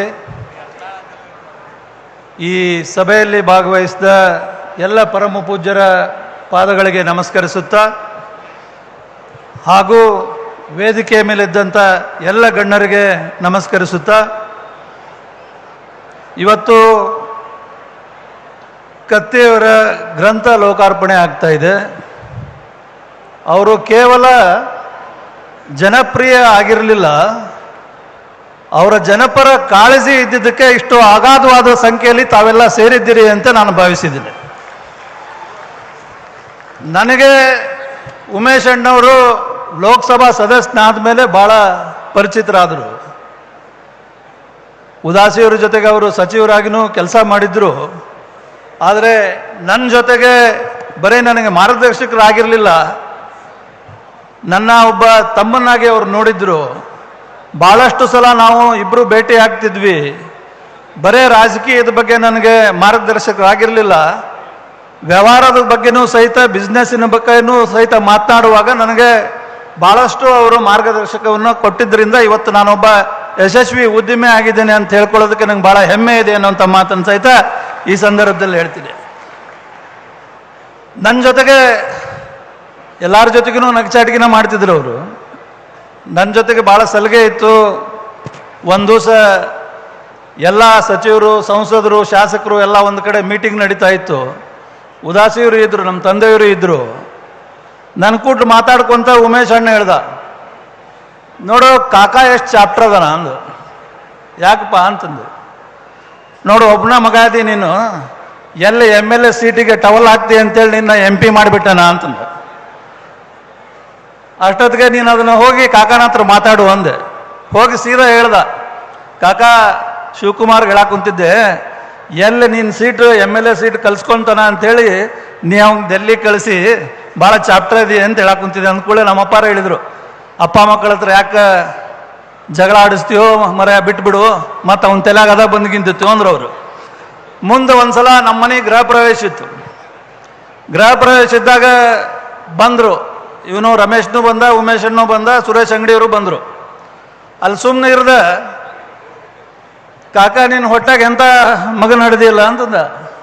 ಯಾಕಪ್ಪ ಏನಾತಂದು, ಇಷ್ಟು ದೊಡ್ಡ ಮನೆ ಬೇಕಾಗಿತ್ತು ನಿಮ್ಗೆ ಅಂತಂದು. ಅಷ್ಟ ಬೇಕಾಗಿತ್ತು ನಮ್ಮ ಅಪ್ಪಾರ್ಗು. ಹೇಳಿದ್ರೆ ಕೇಳಿಲ್ಲಪ್ಪ, ಇದು ಕಸ ಹೊಡೆಯೋರು ಯಾರು ಅಂತ ಅವರು ಅಂದ್ಕೊಳ್ಳಿ. ನಾ ಹೇಳಿದೆ, ನೀ ಮತ್ತೆ ನಮ್ಮ ಅಪ್ಪ ಮಕ್ಕಳ ಹತ್ರ ಜಗಳ ಹಚ್ಚಕ್ಕೆ ಬಂದಿಪ್ಪ ಅಂತಂದೆ. ಹಂಗಲ್ಲ ಹೇಳ್ದೆ, ಇಷ್ಟು ಖರ್ಚಿಗೆ ಇರಬಾರ್ದು, ರೊಕ್ಕ ಉಳಿಸ್ಬೇಕು ಅಂತಂದ. ಆದರೆ ನನಗೊಮ್ಮೆ ಗಂಭೀರವಾಗಿ ಒಂದ್ಸಲ ಒಂದು ಮಾತು ಹೇಳಿದ್ದ, ಶಿವಕುಮಾರ್ ನೋಡಪ್ಪ, ನೀ ರಾಜಕಾರಣ ಮಾಡು ಇಲ್ಲ ವ್ಯವಹಾರ ಮಾಡು, ಏನಾದರೂ ಮಾಡು. ಈಗ ಅವ್ರ ಮಕ್ಕಳೆಲ್ಲ ಮೊಮ್ಮಕ್ಕಳೆಲ್ಲ ಮಾತಾಡೋದು ನಾನು ಕೇಳ್ತಾ ಇದ್ದೆ. ನನಗೊಂದು ಮಾತು ಹೇಳಿದ್ದವ, ಹಚ್ಚೋದಾದ್ರೆ ದೀಪ ಹಚ್ಚಪ್ಪ, ಬೆಂಕಿ ಹಚ್ಚಬೇಡ ಅಂದ. ಹಚ್ಚೋದಾದ್ರೆ ದೀಪ ಹಚ್ಚ, ಬೆಂಕಿ ಹಚ್ಚಬೇಡ. ಆರ್ಸೋದಾದ್ರೆ ಬೆಂಕಿ ಆರಿಸು, ದೀಪ ಆರಿಸ್ಬೇಡ ಅಂತ ಹೇಳಿದ್ದ. ಅಷ್ಟು ಮಾರ್ಮಿಕವಾಗಿ ಹೇಳ್ದಂಥವನ್ನ ನಾನು ಇವತ್ತು ಅವ್ರ ಮಗ ಆದ ನಿಖಿಲ್ ಕತ್ತಿ ನನಗೆ ಫೋನ್ ಮಾಡಿ ಹೇಳಿದಾಗ, ಇಲ್ಲಪ್ಪ ನಾ ಮುದ್ದಾಮ್ ಬಂದು ಈ ಕಾರ್ಯಕ್ರಮದಾಗ ಭಾಗವಹಿಸ್ತೀನಿ, ನಿಮ್ಮ ಅಜ್ಜಾರ ಬುಕ್ನ ವಿಧಾನಸಭೆದೊಳಗೆ ರಿಲೀಸ್ ಮಾಡ್ಬೇಕಾದ್ರೆ ನಮ್ಮಪ್ಪಾರು ಹೋಗಿದ್ರು, ನಿಮ್ಮಪ್ಪಾರ ಬುಕ್ನ ರಿಲೀಸ್ ಮಾಡ್ಬೇಕಾದ್ರೆ ನಾ ಇವತ್ತಿಲ್ಲಿ ಬರ್ತೇನೆ ಅಂತ ಹೇಳಿದ್ರೆ ಇವತ್ತು ನನಗೆ ಭಾಳ ಸಂತೋಷ ಆಗಿದೆ. ನಾ ರಮೇಶ್ ಅಣ್ಣನ್ಗೆ, ನಿಖಿಲು ಮತ್ತು ಕತ್ತಿ ಕುಟುಂಬಕ್ಕೆ ನಾನು ಕೇಳ್ಕೊಳ್ಳೋದಿಷ್ಟ, ಅವ್ರು ತೋರಿಸಿದಂಥ ಮಾರ್ಗದರ್ಶನ ಇವತ್ತೇನು ಈ ಜನಬೆಂಬಲ ಇದೆ, ಅವ್ರ ಪರವಾಗಿ ನೀವು ನಿಂತ್ಕೋಬೇಕು, ಗಟ್ಟಿಯಾಗಿ ಹೋರಾಟ ಮಾಡಬೇಕು ಅನ್ನೋಂಥ ಕಳಕಳಿ ವಿನಂತಿಯನ್ನು ಮಾಡಿ ನನ್ನ ಮಾತುಗಳು ವಿರಾಮ ಹೇಳ್ತೇನೆ. ಎಲ್ಲರೂ ಒಳ್ಳೆಯವರಾಗಿರೋಣ, ಒಳ್ಳೆಯದನ್ನು ಮಾಡೋಣ. ಜೈ ಹಿಂದ್, ಜೈ ಕರ್ನಾಟಕ.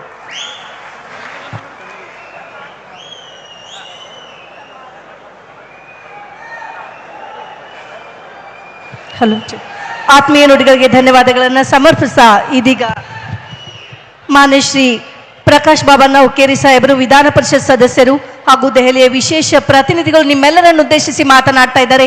ಚಪ್ಪಾಳೆಗಳೊಂದೇ ಸಾಹೇಬರಿಗೆ ಅವರ ನುಡಿಗಳನ್ನು ನಾವೆಲ್ಲರೂ ಕೂಡ ಕೇಳೋಣ.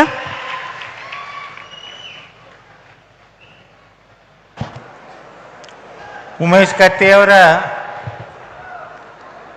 ಗ್ರಂಥ ಲೋಕಾರ್ಪಣೆ ಮಾಡಲಿಕ್ಕೆ ಆಗಮಿಸಿದ ವೇದಿಕೆ ಮೇಲೆ ಸಾನ್ನಿಧ್ಯ ವಹಿಸಿದ ಎಲ್ಲ ಶ್ರೀಗಳಿಗೆ, ಚರಣ ಕಮಲಗಳಿಗೆ ವಂದಿಸಿ, ಈ ಕಾರ್ಯಕ್ರಮದಲ್ಲಿ ಗ್ರಂಥ ಬಿಡುಗಡೆಯನ್ನು ಮಾಡಿದ ಮಾಜಿ ಮುಖ್ಯಮಂತ್ರಿಗಳು ಮತ್ತು ಬೆಳಗಾವಿ ಲೋಕಸಭಾ ಸದಸ್ಯರಾದ ಜಗದೀಶ್ ಶೆಟ್ಟರ್ ಅವರೇ, ವೇದಿಕೆ ಮೇಲೆ ಆಸೀನರಾದ ಎಲ್ಲ ಶಾಸಕ ಮಿತ್ರರೇ, ಲೋಕಸಭಾ ಸದಸ್ಯರೇ ಮತ್ತು ವಿಶೇಷವಾಗಿ ಈ ಕಾರ್ಯಕ್ರಮಕ್ಕೆ ಆಗಮಿಸಿದ ಉಮೇಶ್ ಕತ್ತಿಯವರ ಮೇಲೆ ಪ್ರೇಮ ಇದ್ದಂಥ ಎಲ್ಲ ಅಣ್ಣ ತಮ್ಮಂದಿರೇ, ಅಕ್ಕ ತಮ್ಮಂದಿರೇ ಮತ್ತು ಎಲ್ಲ ಮಾಧ್ಯಮದ ಮಿತ್ರರೇ ಮತ್ತು ವಿಶೇಷವಾಗಿ ಈ ಕಾರ್ಯಕ್ರಮಕ್ಕೆ ಆಗಮಿಸಿದ ಉಮೇಶ್ ಕತ್ತಿಯವರ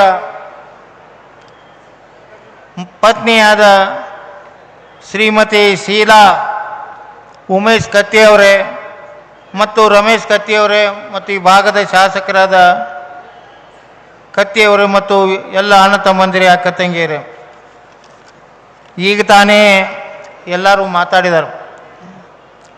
ನಾನು ಒಬ್ಬ ಶಾಸಕನಾಗಿ ಈ ಕಾರ್ಯಕ್ರಮಕ್ಕೆ ನಾವು ಬಂದಿಲ್ಲ. ಈ ಕಾರ್ಯಕ್ರಮಕ್ಕೆ ಬಂದ ಉದ್ದೇಶ ಉಮೇಶ್ ಕತ್ತಿಯವರು ಮತ್ತು ರಮೇಶ್ ಕತ್ತಿಯವರ ಜೊತೆ ಎಷ್ಟು ಸಂಬಂಧ ನಮ್ಮದು ಮತ್ತು ಗಣೇಶ್ ಹುಕ್ಕೇರಿ ಅವ್ರದ್ದು ಒಡನಾಟ ಇತ್ತು, ಅದನ್ನು ನೆನಪಿಸಿ ಈ ಕಾರ್ಯಕ್ರಮಕ್ಕೆ ನಾವು ಬಂದಿದ್ದೀನಿ ಅಂತ ಈ ಸಂದರ್ಭದಲ್ಲಿ ಹೇಳಲಿಕ್ಕೆ ಇಷ್ಟಪಡ್ತಾ ಇದ್ದೀನಿ. ಈಗಾಗಲೇ ಸಾಕಷ್ಟು ಜನ ಮಾತಾಡಿದ್ದಾರೆ, ನಾನೇನು ಹೆಚ್ಚಿಗೆ ಮಾತಾಡೋದಿಲ್ಲ. ಆದರೆ ಒಂದು ಮಾತನ್ನು ನಾನು ಈ ಸಂದರ್ಭದಲ್ಲಿ ಹೇಳ್ತೀನಿ. ಈಗ ಯಾವ ಥರ ಉಮೇಶ್ ಕತ್ತಿಯವರು ನಮ್ಮ ಜೊತೆ ಅಥವಾ ಗಣೇಶ್ ಹುಕ್ಕೇರಿ ಅವ್ರ ಜೊತೆ ನಡೆದುಕೊಂಡಿದ್ರು, ಅದೇ ಪ್ರಕಾರ ನಾವು ಕೂಡ ಮುಂದೆ ರಮೇಶ್ ಕತ್ತಿಯವ್ರ ಜೊತೆ ಮತ್ತು ಈ ಭಾಗದ ಶಾಸಕರಾದ ಕತ್ತಿಯವರ ಜೊತೆ ನಾವು ಸಂಬಂಧ ಇಟ್ಟುಕೊಂಡ ನಾವು ಮುಂದುವರಿತೀವಂತ ಈ ಸಂದರ್ಭದಲ್ಲಿ ಹೇಳಿ ಸಾಕಷ್ಟು ವಿಚಾರವನ್ನು ನಾವು ಮಾತಾಡಬೇಕಾಗಿತ್ತು. ಆದರೆ ಈ ಸಂದರ್ಭದಲ್ಲಿ ತಮ್ಮೆಲ್ಲರ ನೋಡಿದ ಮೇಲೆ ಏನು ಅನ್ನಿಸ್ತೈತಿ ಅಂದ್ರೆ ಉಮೇಶ್ ಕತ್ತಿ ಇನ್ನೂ ನಮ್ಮ ಜೊತೆ ಅದ ಅಂತೇಳಿ ನಮ್ಗೆ ಅನಿಸ್ತೈತಿ. ನಮ್ಮನ್ನು ಬಿಟ್ಟು ಹೋಗಿಲ್ಲಪ್ಪ, ಉಮೇಶ್ ಕತ್ತಿ ನಮ್ಮ ಜೊತೆ ಅದಾರ ಅನ್ನುವಂಥ ಒಂದು ಭಾವನೆ ನಮ್ಮಲ್ಲಿ ಬರ್ತಾ ಇದೆ ಅಂತ ಹೇಳಿ ನಾನು ಹೆಚ್ಚಿಗೆ ಮಾತಾಡ್ದ ಮತ್ತೊಮ್ಮೆ ತಮ್ಮೆಲ್ಲರಿಗೂ ವಂದಿಸಿ ನನ್ನ 2 ಮಾತುಗಳನ್ನು ಮುಗಿಸ್ತಾ ಇದ್ದೇನೆ. ನಮಸ್ಕಾರ ಎಲ್ಲರಿಗೂ. ಮಾನ್ಯರಿಗೆ ಧನ್ಯವಾದಗಳನ್ನು ಸಮರ್ಪಿಸುತ್ತಾ ಬೆಳಗಾವಿ ದಕ್ಷಿಣ ವಿಧಾನಸಭಾ ಮತಕ್ಷೇತ್ರದ ಮಾನ್ಯ ಶಾಸಕರು ಶ್ರೀ ಅಭಯ್ ಪಾಟೀಲ್ ಸರ್ ಅವರು ಈ ಒಂದು ಕಾರ್ಯಕ್ರಮವನ್ನು ಉದ್ದೇಶಿಸಿ ಮಾತನಾಡುವಂತೆ ಅವರಲ್ಲಿ ನಾನು ವಿನಂತಿಸಿಕೊಳ್ತಾ ಇದ್ದೇನೆ.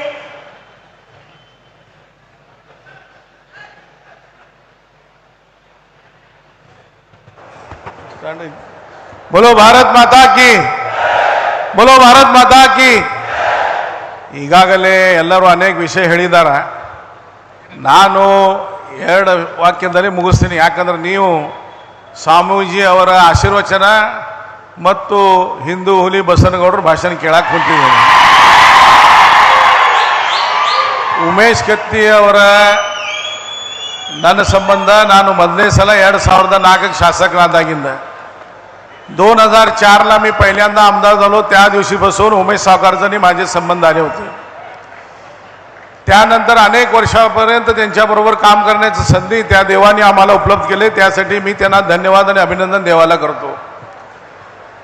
ಈಗ ರಮೇಶ್ ಕತ್ತಿ ಮತ್ತು ನಿಖಿಲ್ ಕತ್ತಿ ಅವರು, ಉಮೇಶ್ ಕತ್ತಿ ಅವರಿಗೆ ನಿಜವಾಗಿ ನಾವು ಶ್ರದ್ಧಾಂಜಲಿ ಸಲ್ಲಿಸಬೇಕಾದ್ರೆ ನಾವೆಲ್ಲರೂ ಅವ್ರ ಹಿಂದಿರಬೇಕು. ಅದ ನಿಜವಾದ ಶ್ರದ್ಧಾಂಜಲಿ ಅನ್ನೋದನ್ನು ನಾನು ಹೇಳ್ತಾ ಇದ್ದೀನಿ ನಿಮಗೆ. ಇಲ್ಲಿ ಇದ್ದವ್ರು ಎಲ್ಲರೂ ಕೈ ಎತ್ತಿ ನಾವು ಜೊತೆಗೆ ಸಾಯೋ ತನಕ ನಿಮ್ಮ ಜೊತೆಗದೆ ಅನ್ನೋಂಥ ಪ್ರಮಾಣ ಮಾಡಿ ಇಲ್ಲಿಂದ ಹೋಗ್ರನ್ನೋ ವಿನಂತಿ ಮಾಡ್ತೀನಿ. ಧನ್ಯವಾದ. ಜೈ.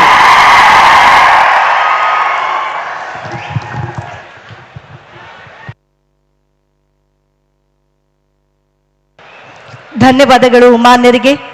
ನಿಜವಾದ ಅರ್ಥದಲ್ಲಿ ನೀವೆಲ್ಲರೂ ಕೂಡ ಕತ್ತಿ ಪರಿವಾರದ ಬೆನ್ನಿಗೆ ನಿಂತರೆ ಅದು ನಿಜವಾದ ಶ್ರದ್ಧಾಂಜಲಿ ಅನ್ನೋ ನುಡಿಗಳೊಂದಿಗೆ ವೇದಿಕೆಗೆ ನಿಮ್ಮೆಲ್ಲರ ಚಪ್ಪಾಳೆಗಳೊಂದಿಗೆ ಬರಮಾಡಿಕೊಳ್ತಾ ಇದ್ದೇನೆ. ಮಾಜಿ ಕೇಂದ್ರ ಸಚಿವರು ಹಾಗೂ ವಿಜಯಪುರ ಶಾಸಕರು ಸನ್ಮಾನ್ಯ ಶ್ರೀ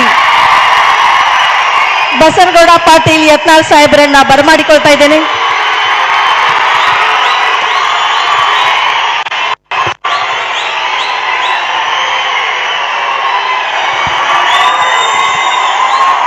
बोलो भारत माता की.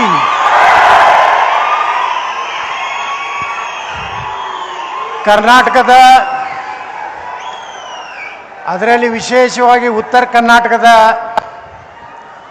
ಕನಸುಗಾರ ನಮ್ಮೆಲ್ಲರಿಗೂ ಅತ್ಯಂತ ಆತ್ಮೀಯರಾದಂಥ ದಿವಂಗತ ಲಿಂಗೈಕ ಉಮೇಶ್ ಕತ್ತಿಯವರ ಗ್ರಂಥ ಲೋಕಾರ್ಪಣೆ ಸಮಾರಂಭದ ಇಂದಿನ ದಿವ್ಯ ಸಾನ್ನಿಧ್ಯವನ್ನು ವಹಿಸಿದಂಥ ಶ್ರೀಮ ನಿರಂಜನ ಪ್ರಣೋಪ ಜಗದ್ಗುರು ಪಂಚಮ ಡಾಕ್ಟರ್ ಶಿವಲಿಂಗೇಶ್ವರ ಮಹಾಸ್ವಾಮಿಗಳು ಸಿದ್ಧ ಸಂಸ್ಥಾನ ಮಠ ನಿಡುಸೋಸಿಯವರ ಪಾದಕಮಲಗಳಲ್ಲಿ ಭಕ್ತಿಪೂರ್ವಕ ನಮನಗಳನ್ನ ಸಲ್ಲಿಸಿ, ಅದೇ ರೀತಿ ಪೂಜ್ಯರಾದಂಥ ಶ್ರೀ ಷಟಸ್ಥಲ ಬ್ರಹ್ಮಿ ಚಂದ್ರಶೇಖರ್ ಶಿವಾಚಾರ್ಯ ಮಹಾಸ್ವಾಮಿಗಳು ಹುಕ್ಕೇರಿ ಅವರಲ್ಲಿ ಭಕ್ತಿಪೂರ್ವಕ ನಮನಗಳನ್ನು ಸಲ್ಲಿಸಿ, ಶ್ರೀಮಾನ್ಯ ಶಿವಾನಂದ ಮಹಾಸ್ವಾಮಿಗಳು ಮಹಾಂತೇಶ್ವರ ವಿರಕ್ತ ಮಠ ಬೆಲ್ಲದ ಭಾಗ್ಯವಾಡಿಯರ ಪಾದಕಮಲಗಳಲ್ಲಿ ಭಕ್ತಿಪೂರ್ವಕ ನಮನಗಳನ್ನು ಸಲ್ಲಿಸಿ, ಶ್ರೀಮನ್ ನಿರಂಜನ ಪ್ರಣವಸ್ವರೂಪಿ ಶ್ರೀ ಶಿವಬಸವ ಮಹಾಸ್ವಾಮಿಗಳು ವಿರಕ್ತ ಮಠ ಹುಕ್ಕೇರಿಯಲ್ಲಿ ಪಾದಕಮಲಗಳಲ್ಲಿ ಭಕ್ತಿಪೂರ್ವಕ ನಮನಗಳನ್ನು ಸಲ್ಲಿಸಿ, ಕ್ಯಾರಗುಡ್ಡ ಔಜೀಕರ್ ಆಶ್ರಮದ ಪೂಜ್ಯ ಶ್ರೀ ಅಭಿನವ ಮಂಜುನಾಥ ಮಹಾಸ್ವಾಮಿಗಳಲ್ಲಿ ಭಕ್ತಿಪೂರ್ವಕ ನಮನಗಳನ್ನು ಸಲ್ಲಿಸಿ, ಇಂದಿನ ನಮ್ಮ ಹಿರಿಯರಾದಂಥ ವಿಧಾನಸಭೆ ಪರಿಷತ್ನ ಸದಸ್ಯರಾದಂಥ ಶ್ರೀ ಪ್ರಕಾಶ್ ಹುಕ್ಕೇರಿಯವರೇ, ನಮ್ಮೆಲ್ಲರ ಸಹೋದರರು ಉಮೇಶ್ ಕತ್ತಿಯವರ ಮುಂದಿನ ಒಂದು ಬೆಳಗಾವಿ ಜಿಲ್ಲೆಯಲ್ಲಿ ಒಂದು ಅವರ ಶಕ್ತಿಯನ್ನು ಮುನ್ನಡೆಸಿಕೊಂಡು ಹೋಗಲಿರುವಂಥ ರಮೇಶ್ ಅಣ್ಣ ಕತ್ತಿಯವರೇ, ನಮ್ಮ ಹುಕ್ಕೇರಿ ವಿಧಾನಸಭಾ ಕ್ಷೇತ್ರದ ಮಾನ್ಯ ಶಾಸಕರಾದಂಥ ನನ್ನ ಸಹೋದರರಾದಂಥ ನಿಖಿಲ್ ಕತ್ತಿಯವರೇ, ಮಾಜಿ ಲೋಕಸಭಾ ಸದಸ್ಯರು ನಮ್ಮ ಆತ್ಮೀಯರಾದಂಥ ಶಿವಕುಮಾರ್ ಉದಾಸಿಯವರೇ, ಈಗ ತಾನೇ ಬೆಳಗಾವಿ ಕ್ಷೇತ್ರದ ಶಾಸಕರು ಒಂದು ಮಾತು ಹೇಳಿದ್ರು, ನಾವೆಲ್ಲರೂ ಉಮೇಶ್ ಕತ್ತಿಯವರ ಕುಟುಂಬ ಜೊತೆಗೆ ಇರುತ್ತೀವಿ ಅನ್ನೋಂಥ ಪ್ರತಿನಿಧಿ ಮಾಡ್ಬೇಕಂತ ಹೇಳಿ, ಅದೇ ರೀತಿ ನಾವು ಕರ್ನಾಟಕದಲ್ಲಿ ಉಮೇಶ್ ಕತ್ತಿಯವರ ಕುಟುಂಬ ಜೊತೆಗೆ ಸದಾ ಇರ್ತೀವಿ ಅನ್ನೋಂಥ ಮಾತನ್ನು ಈ ಸಂದರ್ಭದಲ್ಲಿ ಹೇಳಿ, ಬೆಳಗಾವಿ ಶಾಸಕರಾದಂಥ ಅಭಯ್ ಪಾಟೀಲ್ರೇ, ಪಕ್ಕದ ಕ್ಷೇತ್ರದ ಶಾಸಕರಾದಂಥ ದುರ್ಯೋಧನ ಐಹೊಳೆ ಅವರೇ, ಗಣೇಶ್ ಹುಕ್ಕೇರಿ ಅವರೇ, ಹನುಮಂತ್ ನಿರಾಣಿ ಅವರೇ, ಸಂಜಯ್ ಪಾಟೀಲ್ ರೇ ಅದೇ ರೀತಿ ನಮ್ಮ ಗೌರವಾನ್ವಿತ ರಾಜ್ಯಸಭಾ ಸದಸ್ಯರಾದಂಥ ಹಿರಣ್ಣ ಕಡಾಡಿ ಅವರೇ, ಮಹಾಂತೇಶ್ ಕಡಾಡಿ ಅವರೇ, ವೇದಿಕೆ ಮೇಲೆ ಉಪಸ್ಥಿತರುವಂಥ ಎಲ್ಲ ರಾಜಕೀಯ ಧೋರಣರೇ, ಈ ಒಂದು ಲಿಂಗೈಕ ಉಮೇಶ್ ಕತ್ತಿಯವರ ಈ ಒಂದು ಗ್ರಂಥ ಲೋಕಾರ್ಪಣೆಯ ಒಂದು ಅತ್ಯಂತ ಒಂದು ಸುಸಂದರ್ಭದಲ್ಲಿ ಪಾಲ್ಗೊಂಡಂತಹ ಎಲ್ಲ ಬೆಳಗಾವಿ ಜಿಲ್ಲೆಯ ನನ್ನ ಪೂಜ್ಯ ಹಿರಿಯರೇ, ತಾಯಂದಿರೇ, ಅಣ್ಣ ತಮ್ಮಂದಿರೇ, ಯುವ ಮಿತ್ರರೇ, ಪತ್ರಕರ್ತ ಬಂಧುಗಳೇ, ಈಗಾಗಲೇ ಭಾಳಷ್ಟು ಜನ ಉಮೇಶ್ ಕತ್ತಿಯವರ ಅವರ ಒಡನಾಟ, ಅವರ ಸ್ವಭಾವ ಯಾವ ರೀತಿ ಇದ್ದರು ಉಮೇಶ್ ಕತ್ತಿಯವರು ಅನ್ನೋಂಥದ್ದನ್ನು ಹೇಳಿದ್ದಾರೆ. ನೇರ, ದಿಟ್ಟ, ನಿರಂತರ. ಉಮೇಶ್ ಕತ್ತಿಯವರು ಅಂದರೆ ಯಾರಿಗೂ ಅನಿಸುತ್ತಿದ್ದಿಲ್ಲ, ಏನು ಹೇಳಬೇಕಾಗಿ ನೇರವಾಗಿ ಹೇಳ್ತಿದ್ರು. ಯಾರು ಹೈಕಮಾಂಡ್ ಆದರೂ ವಾರ್ನಿಂಗ್ ಮಾಡಿದ್ರು ಬಿಡ್ತಿದ್ದಿಲ್ಲ, ಕ್ಯಾರೆ ಅಂದ್ರೂ ಬಿಡ್ತಿದ್ದಿಲ್ಲ. ಇವತ್ತು ಭಾಳಷ್ಟು ಚರ್ಚೆ ಆಗೋದು ಏನಂದರೆ ಉತ್ತರ ಕರ್ನಾಟಕ ಹಿಂದೆ ಉಳಿದದ. ಯಾಕೆ ಉಳಿದದ? ಮೂಕ ಬಸವಣ್ಣಗಳನ್ನು ನಾವು ಆರಿಸಿ ಕಳಿಸಿದ್ದಕ್ಕೆ ಉಳಿದದ. ಯಾರು ಮಾತಾಡ್ತಿದ್ದೇ ಇಲ್ಲ ವಿಧಾನಸಭೆಯೊಳಗೆ. ಯಾರು ಮಾತಾಡೋರು? ಮೊದಲೆಲ್ಲ ಹೋದವ್ರು ಸುಮ್ಮ ಕುಂಡ್ರುದು. ಕೆಲವೊಂದು ಮಂದಿ ಹೇಳಬಾರ್ದು, ಕೆಲವೊಂದು ಮಂದಿ ಬರೀ ಇಸ್ಪೇಟ್ ಆಡ್ಕೋತ ಕುಂಡ್ರದು ಮ್ಯಾಗ. ಯಾವ ಊರಿಗೆ ರೋಡ್ ಮಾಡಬಾರ್ದು, ರೋಡ್ ಮಾಡಿದ್ರೆ ಅವರು ತಾಲೂಕಕ್ಕೆ ಬರ್ತಾರೆ, ತಾಲೂಕದಿಂದ ಬೆಳಗಾವಿಗೆ ಬರ್ತಾರೆ, ಬೆಳಗಾವಿಯಿಂದ ಬೆಂಗಳೂರು ಬರ್ತಾರೆ, ಹುಷಾರಾಗ್ತಾರೆ ಅಂತ ಕೆಲವೊಂದು ಮಂದಿ ರಾಜಕಾರಣಿಗಳು ತಲೆಯಾಗಿ ಈ ಉತ್ತರ ಕನ್ನಡದಾಗಿತ್ತು. ಈಗ ಅವ್ರನ್ನ ನಾವು ಟೀಕೆ ಮಾಡೋದ್ರಾಗ ಅರ್ಥ ಇಲ್ಲ. ಆ ಕಡೆ ಮೈಸೂರು ಭಾಗದವ್ರನ್ನ ನಾವು ನಾವು ಉಮೇಶ್ ಕತ್ತಿಯವ್ರು ಅಂತವ್ರು ಒಂದು 10 ಮಂದಿ ಯಾವಾಗಲೂ ವಿಧಾನಸಭೆಯೊಳಗೆ ಇದ್ದಿದ್ರೆ ಉತ್ತರ ಕರ್ನಾಟಕ ಎಂದೂ ಹಿಂದುಳಿತಿರ್ಲಿಲ್ಲ. ಕೇಳಬೇಕು, ಯಾಕೆ ಹಂಚ್ಬೇಕು ಅವರಿಗೆ? ವೋಟ್ ಹಾಕಿದವ್ರು ನೀವು. ನಮ್ಮದು ಲೆಕ್ಕ ಕೊಡಬೇಕಾಗಿದೆ ನಿಮಗೆ. ನಾವು ಚಮಚಾಗಿರಿ ಮಾಡಿ ಸಾಹೇಬ್ರ ಅಂದು, ಅಪ್ಪಾಜಿ ಅಂದು, ನಮ್ಮತನ ಎಂದು ಬಿಡ್ತೀವಲ್ಲ, ಅದಕ್ಕೆ ಹಿನ್ನಡೆ ಆಗ್ತದೆ. ನಾವು ಉಮೇಶ್ ಕತ್ತಿಯವರು ನಾವು ಎಷ್ಟು ಆತ್ಮೀಯರಾಗಿದ್ದೀವಿ ಅಂದರೆ, ಬೆಂಗಳೂರಿಗೆ ನಾ ಬಂದೀನಿ ಅಂದರೆ ಫೋನ್ ಮಾಡ್ತಿದ್ರು, ಗೌಡ್ರ ಇವತ್ತು ನಮ್ಮ ಮನೆಗೆ ಊಟಕ್ಕೆ ಬರ್ಬೇಕಂತೇಳಿ. ಅವರು ನಮ್ಮ ಬಿಜಾಪುರ ಉಸ್ತುವಾರಿ ಮಂತ್ರಿ ಇದ್ದಾಗ ಯಾರ್ಯಾರನ್ನ IB ಒಳಗೆ ಭೇಟಿಯಾಗಿ ನಡ್ರಪ್ಪ ನೀವು ಖಾಲಿ ಬರೀ ಪುಕ್ಸಟ್ ಮಾತು ಹೇಳೋರು ನಡ್ರಿ ಅಂತ ಹೇಳಿ ನಮ್ಮ ಮನೆಗೆ ರಾತ್ರಿ ಊಟಕ್ಕೆ ಬರೋರು. ಎಷ್ಟು ಅವರ ಒಂದು ಅಜಾತ ಶತ್ರು ಅಂತ ಕರೀತಾರೆ. ಈ ದೇಶದಲ್ಲಿ ಅಟಲ್ ಬಿಹಾರಿ ವಾಜಪೇಯಿ ಅವರಿಗೆ ಅಜಾತ ಶತ್ರು ಅಂತ ಕರೀತಾರೆ. ಕರ್ನಾಟಕದಲ್ಲಿ ಯಾರಾದರೂ ಅಜಾತ ಶತ್ರು ಅಂದರೆ ಅದು ಉಮೇಶ್ ಕತ್ತಿಯವರು. ಎಲ್ಲಿನೂ ಸಹ ಆ ಮನುಷ್ಯನ ಬಳಿ ಹೊಟ್ಟಿ ಕಿಚ್ಚು, ಸ್ವಾರ್ಥ, ಇವ್ರನ್ನ ತುಳಿಬೇಕು, ನಾನೇ ಮುಂದೆ ಬರಬೇಕು, ಯಾವಾಗಲೂ ಎಂದೂ ವಿಚಾರ ಮಾಡದ ವ್ಯಕ್ತಿ. ಅವ್ರು ಹೇಳ್ತಿದ್ರು, ಏ ಗೌಡ್ರ ನಿಮ್ಮದು ಅರ್ಧ ರಕ್ತ ಐತೆ ನನ್ನ ಬಲ್ಲಿ ಅಂತ ಹೇಳ್ತಿದ್ರು. ಯಾವಾಗಲೂ ನಿಮ್ಮದು ಅರ್ಧ ರಕ್ತ ಐತೈತೆ, ಅದಕ್ಕೆ ನಾನು ಹಿಂಗದೀನಿ ಅಂದರೆ ಉಮೇಶ್ ಕತ್ತಿಯವ್ರನ್ನ ನಾನು ಭಾಳ ಸಮೀಪದಿಂದ ಕೊನೆ ದಿವಸಗಳಲ್ಲಿ ಭಾಳ ಸಮೀಪದಿಂದ ನಾನು ನೋಡ್ದವ. ಅವ್ರ ಒಡನಾಟ ಹೆಂಗಿತ್ತು ಅಂದರೆ, ಅವತ್ತು ನಮ್ಮ ಬಿಜಾಪುರನಾಗ 7 ದಿವಸದ ಗಣಪತಿ ವಿಸರ್ಜನೆ ಕಾರ್ಯಕ್ರಮ ನಡೆದಿತ್ತು ನಮ್ಮ ಸಿದ್ದೇಶ್ವರ ದೇವಸ್ಥಾನ ಮುಂದೆ. ಒಮ್ಮಿಂದೊಮ್ಮೆ ಫೋನ್ ಬಂದ್ಬಿಡ್ತು, ಉಮೇಶ್ ಕತ್ತಿಯವ್ರು ಇನ್ನ ಈಗ ಹಾರ್ಟ್ ಅಟ್ಯಾಕ್ ಆಗಿ ತೀರ್ಕೊಂಡ್ರಂತೇಳಿ. ಆ ಸ್ಟೇಜ್ ಇಳಿದು ಹೋದವ ನನಗೆ 15 ದಿವಸ ಯಾವಾಗರೇ ಮಕ್ಕೊಂಬಂದು ನೆನಪಾದ್ರೆ ತಾನೇ ಕಣ್ಣ ನೀರುಗಳು. ಅಂದ್ರೆ ಸಂಬಂಧಗಳು ಹೆಂಗಿರ್ತಾವೆ, ಆ ಆತ್ಮೀಯತೆ ಹೆಂಗಿರ್ತದಂದ್ರೆ ಉಮೇಶ್ ಕತ್ತಿ ಅಂತ ಒಬ್ಬ ಮನುಷ್ಯ ಇನ್ನೂ ಇರಬೇಕಾಗಿತ್ತು. ಅವರು ನಾವು ಏನಾರು ಕೂಡಿದ್ರೆ ಈ ಸಲ ಉತ್ತರ ಕರ್ನಾಟಕದ ಭವಿಷ್ಯನೇ ಚೇಂಜ್ ಮಾಡ್ತಿದ್ವಿ. ಅಂಥ ತಾಕತ್ತು ನಾವು ಮಾತಾಡೋ ತಾಕತ್ತಿತ್ತು ನಮ್ಮಿಬ್ಬರಿಗೂ. ನಾ ಯಾರಿಗೂ ಅನ್ಸಲಿಲ್ಲ, ಇನ್ನಂತರೂ ಮತ್ತೆ ಅನ್ಸೋದಿಲ್ಲ. ನಾನು ಏನು ತಿಳ್ಕೊಂಡಿದ್ದೆ, ನಾವು ಬರೀ ಉತ್ತರ ಕರ್ನಾಟಕ ಲಿಮಿಟ್ ಅಂತ ಹೇಳಿ. ಈಗ ಮಂಡ್ಯಕ್ಕೂ ಸಹಿತ ನಮ್ಮ ಶಕ್ತಿ ಇವತ್ತು ವಿಸ್ತಾರ ಆಗ್ತಾ ಇದೆ. ನಾವು ಉಮೇಶ್ ಕತ್ತಿಯವ್ರು ಮಾತಾಡ್ತಿದ್ರು, ಬಸನಗೌಡ ಮೊದಲು ನಾ ಮುಖ್ಯಮಂತ್ರಿ ಆಗ್ತೀನಿ ಉತ್ತರ ಕರ್ನಾಟಕ ಆದ್ರೆ, ಅಲ್ಲಿಂದ ನೀ ಆಗಕ್ಕೆ ಯಾಕೋಲಕ್ಕೆ ಸಹಕಾರ ನೀವು ಮೊದಲಾಗ್ರಿ, ನಾ ಬರೇ MLA ಇಲ್ಲ, ನೀವು ಉಪಮುಖ್ಯ ಇಲ್ರಿ, ಬರೀ ಲಿಂಗಾಯತರಾದ್ರೆ ಒಂದು ಜನ ತಪ್ಪು ತಿಳ್ಕೊತಾರೆ. ಬೇರೆ ಸಮಾಜದವ್ರು ಉಪಮುಖ್ಯಮಂತ್ರಿ ಮಾಡೋನು, ಹಿಂದುಳಿದವ್ರನ್ನ ದಲಿತರನ್ನ ನೀವು ಮುಖ್ಯಮಂತ್ರಿ ಆದ್ರೆ ಸಾಕು, ನಾನೇ ಮುಖ್ಯಮಂತ್ರಿ ಇದ್ದಂಗೆ ಅನ್ನೋಂಥ ಒಂದು ಬಾಂಧವ್ಯ ಇವತ್ತು ಉಮೇಶ್ ಕತ್ತಿಯವ್ರ ಜೋಡ ಐತಿ. ನಾವೆಲ್ಲ ತಿಳ್ಕೊಂಡಿದ್ದೀವಿ.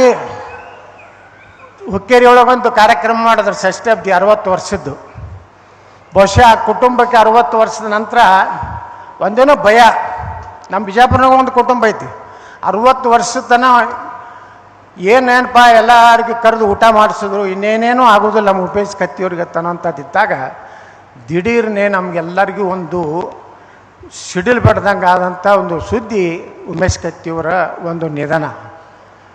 ಇವತ್ತು ಉಮೇಶ್ ಕತ್ತಿಯವರಿದ್ದರೆ ವಿಧಾನಸಭೆಯಲ್ಲಿ ಒಂದು ಶಕ್ತಿಯಾಗಿ ನಾವು ಇವತ್ತೇನಾರು ವಿರೋಧ ಪಕ್ಷದ ನಾಯಕರು ಯಾರು ಆಗಿರ್ತಿದ್ರು ಅಂದ್ರೆ ಅದು ಉಮೇಶ್ ಕತ್ತಿ ಆಗಿರ್ತಿದ್ರು. ಯಾಕಂದರೆ ಆ ಮನುಷ್ಯರು ಈಗಾಗಲೇ ನಮ್ಮ ಈರಣ್ಣ ಕಡಾಡಿಯವರು ಎಲ್ಲ ಹೇಳಿದ್ರಲ್ಲ, ಭಾಳ ಅಂಕಿ ಅಂಶಗಳ ಮೇಲೆ ಡೆವಲಪ್ಮೆಂಟ್ ವಿಷಯದಾಗ ನಾನು ಒಂದೇ ಕಮಿಟಿಯಾಗಿದ್ದೀವಿ.